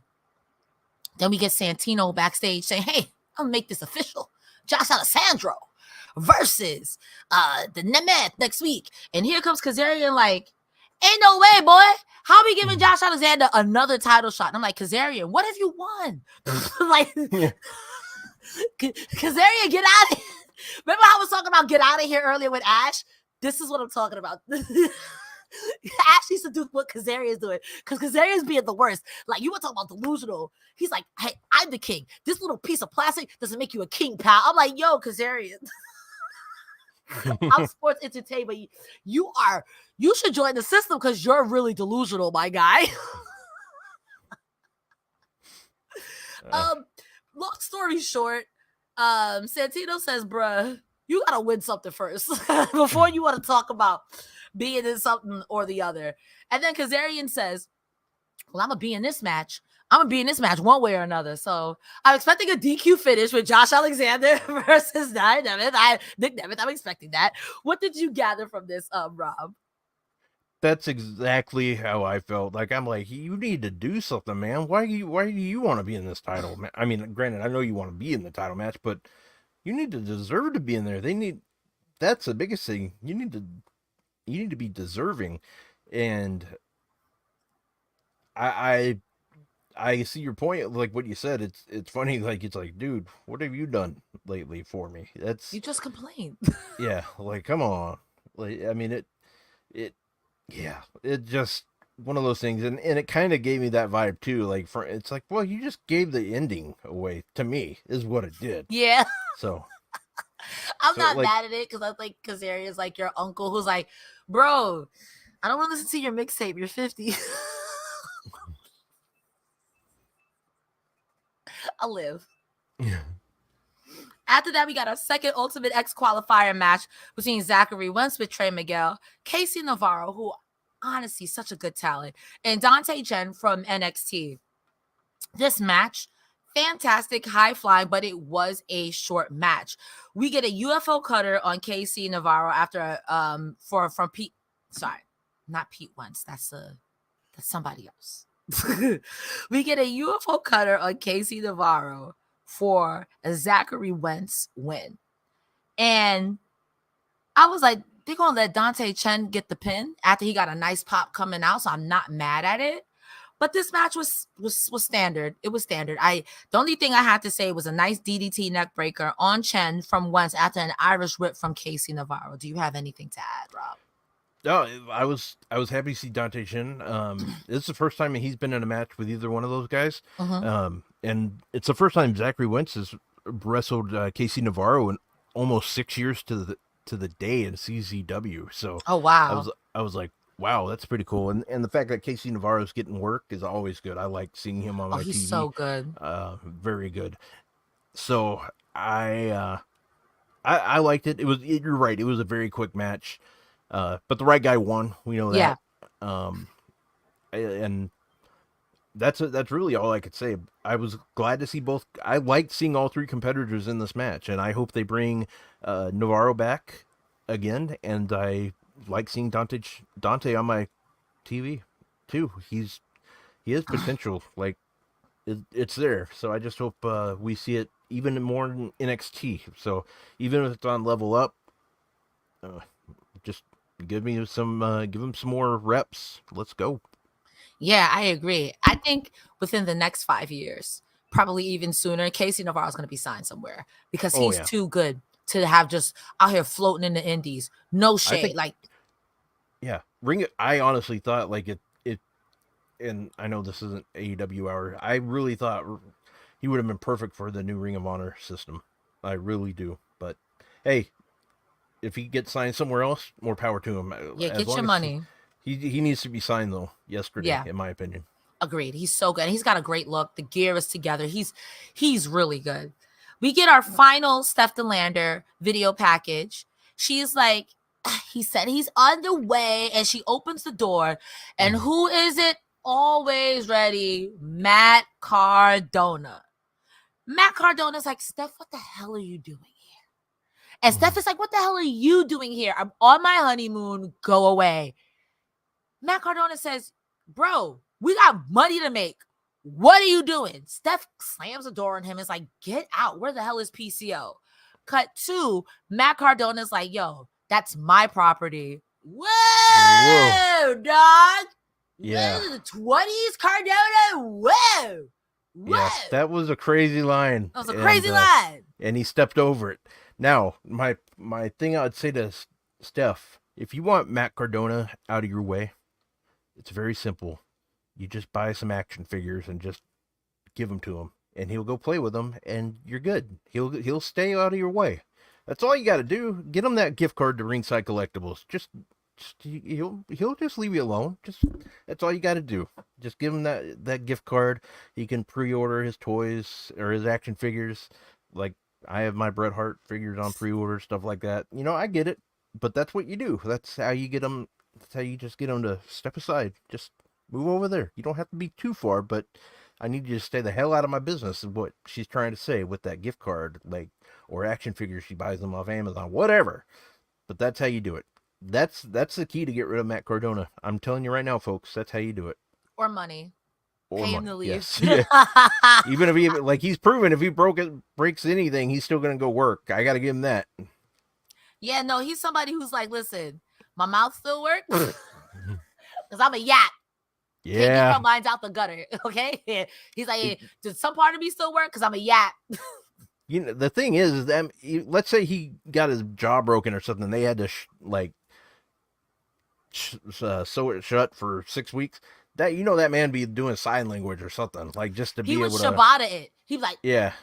You guys suck, and I cannot believe you would do this, even though my jaw is wired shut. I'm going to beat you all right now. That's How what you I meant to beat say. us up, Wired bro? shut. Yeah, that's what I meant to say. Wired sewed shut. I don't know what the hell's wrong with me, but wired shut. Yeah, that's what would happen exactly. And I could see. Yeah, damn. That's good. He's so good. Like even with what he does in GCW, I absolutely love. And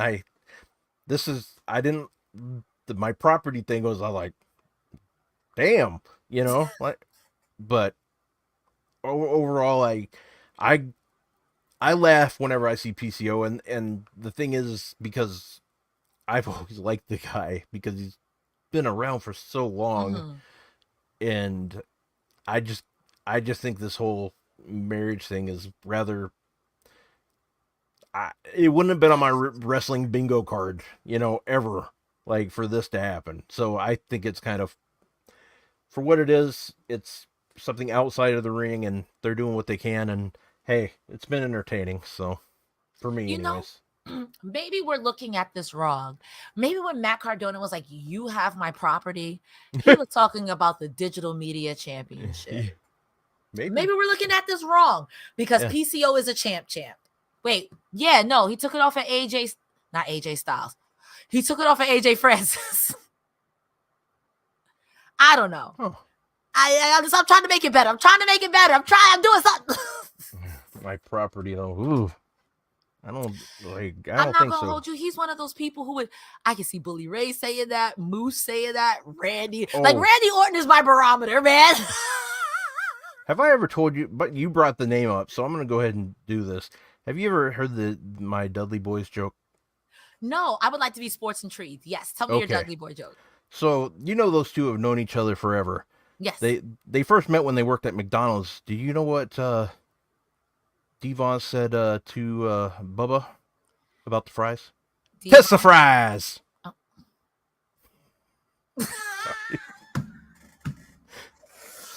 I was also going to say, Of course they've known each other forever. They're brothers. Yeah. Get it together, Rob. Yeah, test the fries. That's Test the fries. when I was told like, Shawn. get the table, get the sliders, get the salt. When I told Shawn that joke, he kicked me off a show once. So there we go. Listen, I'm not Shawn. No, Woo! that's why I said it again here. But that look that I gave you was No, it wasn't even that look. It was more. Yeah, never mind. It was more like. Ladies and gentlemen. I'm not mad. I'm disappointed. Yeah, I mean it's a bad joke, Rob, but I love you. Oh, I know it's bad. That's why I love to tell it. It's awful. Ladies and gentlemen, we are heading down the home stretch. We are at our last match. Go ahead and get your humper chats, your super chats in if you have any. It's the best way to get your comment or question read on air. And again, it also supports us. Don't forget to subscribe to Fightful Select, the best $5 in the business. We've got contract updates. We've got SummerSlam stuff. We got all the things you want to know. And again, you're going to get it aggregated from other places. Come on over to FightfulSelect.com. 1, 2, 3, 4, 5. All right. We are at the last match. It is Joe Hendry versus Wolfgang from NXT. And as always, the pop for one Joseph R. Hendry is really hot. Hot, loud. I love Joe Hendry. Joe Hendry said, we used to be in Scotland trying to make a name for ourselves. And then there's a tummy kick. And then the fighting ensues. It was a good match. I think, especially with what me and Joel have been talking about, that a lot of people have said what Josh Alexander says about Joe Hendry. He's a meme, a flash in the pan. He's someone who's going to be here today, gone tomorrow. One moment. Pierre, we mute so we don't burp in the mic. But I think when you put him against people like Wolfgang, eventually Josh Alexander, because Alexander and Hendry are going to clash, you're going to put that he's not just a meme lord. There's legitimacy, and he's a good wrestler. I understand it's easy to get swept in this guy is funny and he's great. Like tonight, he had a good stalling suplex on Wolfgang. There was a stalling suplex. No, I'm sorry. There was a huge Vader bomb on Joe Hendry from Wolfgang. And eventually you get the standing ovation from Hendry. And Wolfgang is a big dude for the win. It's one of those things where it's like you can't say that Joe Hendry is a joke still. And you can only say that if you're not watching his matches. I get it. You hear the song, Can You Please Get Fired? That's great. But every good wrestler has a gift of gab and a gift of jab. I can't believe I quoted Enzo Amore. I don't care. I like him. I don't care. I know. Before you cook me, I know. Okay. I like the character. I just thought it was funny. Like, but it's like, I don't see how you can say that about Joe Hendry. And I also appreciate TNA making this man as legit as possible. Do I think we could have hot-shotted him to the title? Sure.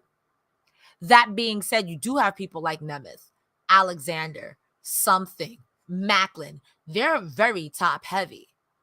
Also, as of late, a lot of wrestling companies across the board have a bad habit of striking while the iron is hot.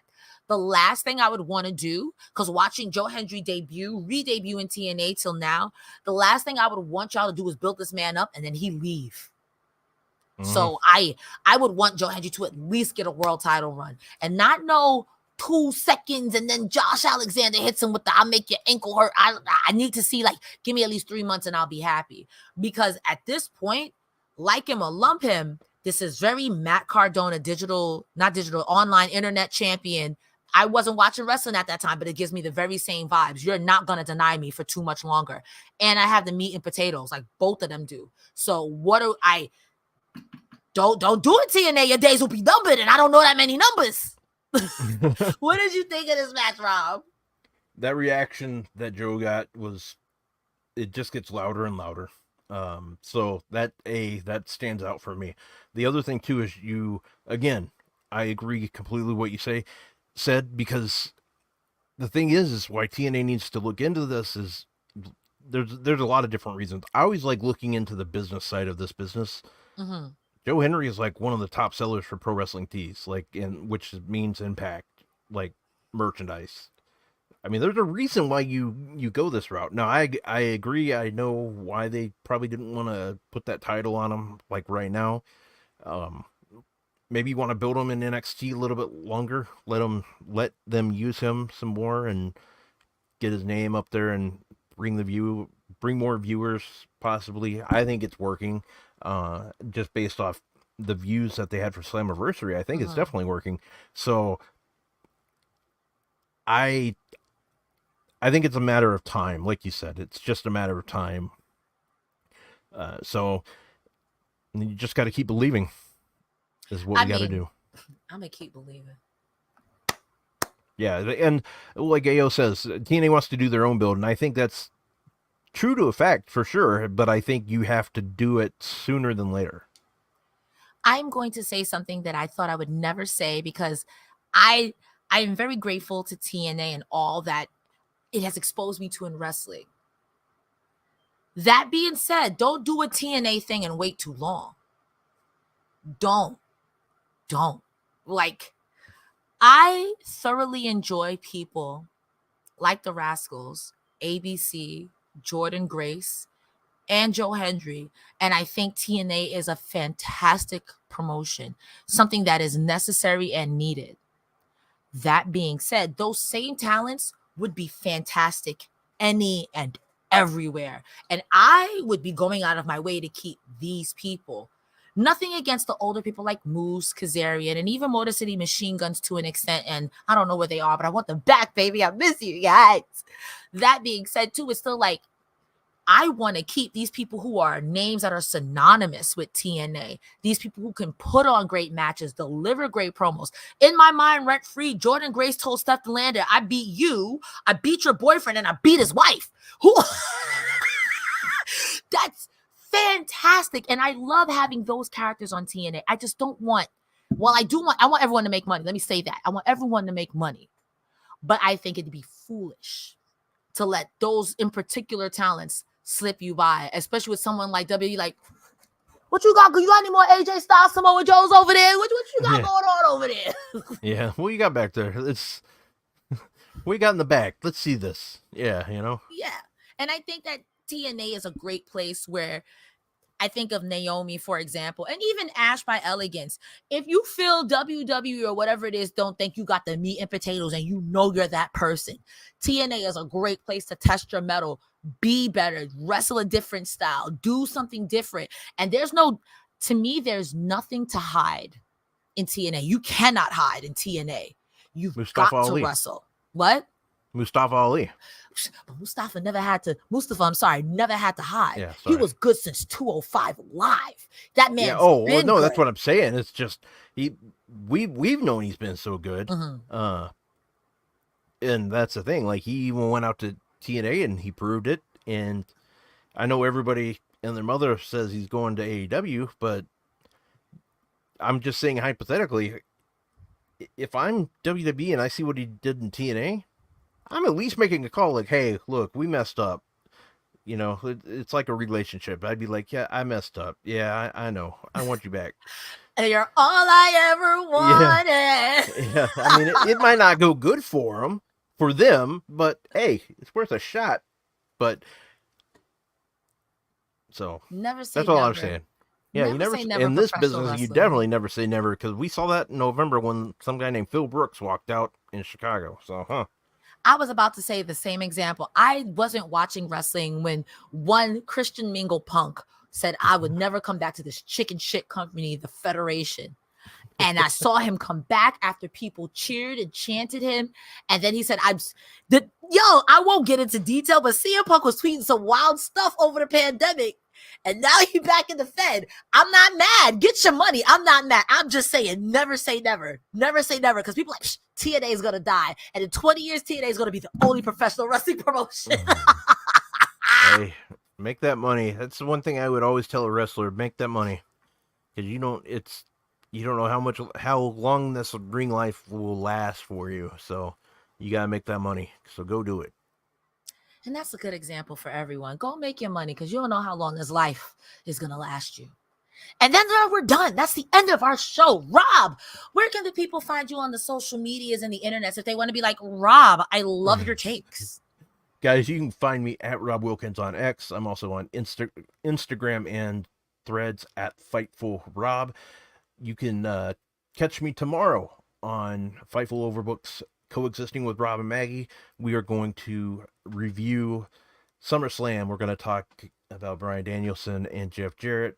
I'm going to try to get Maggie going again like I usually do by bringing up Jeff Jarrett. So that's pretty much the plan. Tomorrow, 3 o'clock Eastern on Fightful Overbooked. So check us out. I also forgot to add that AO Production was like, wait a second, because I looked at the red thing. There was a backstage fight with Mike Santana in the system. Yep. I mean, unfortunately, I wish there was more to it, but shout out to Mike Santana having 1 million people hold him back and like 4 security guards holding back all the systems. Mike Santana should beat up Moose. Mike Santana's going to get jumped before he beats up Moose. Not mad at it, but I want Steve Macklin to be his backup. They had some good single matches, but that tag team match they had too was good. So both of these guys are like, I don't want to be in a fucking tag team. No, but they've got great chemistry. And it's like, yeah, well, damn it, yeah. Just they don't have to be in a tag team long. They don't even have to tag. They can just have each other's back. Hell. Honestly, I feel bad for the both of them because the chemistry was great. The both was like, we're not a fucking tag team. It was like, but why not though? Yeah. Sorry guys. This, like you are.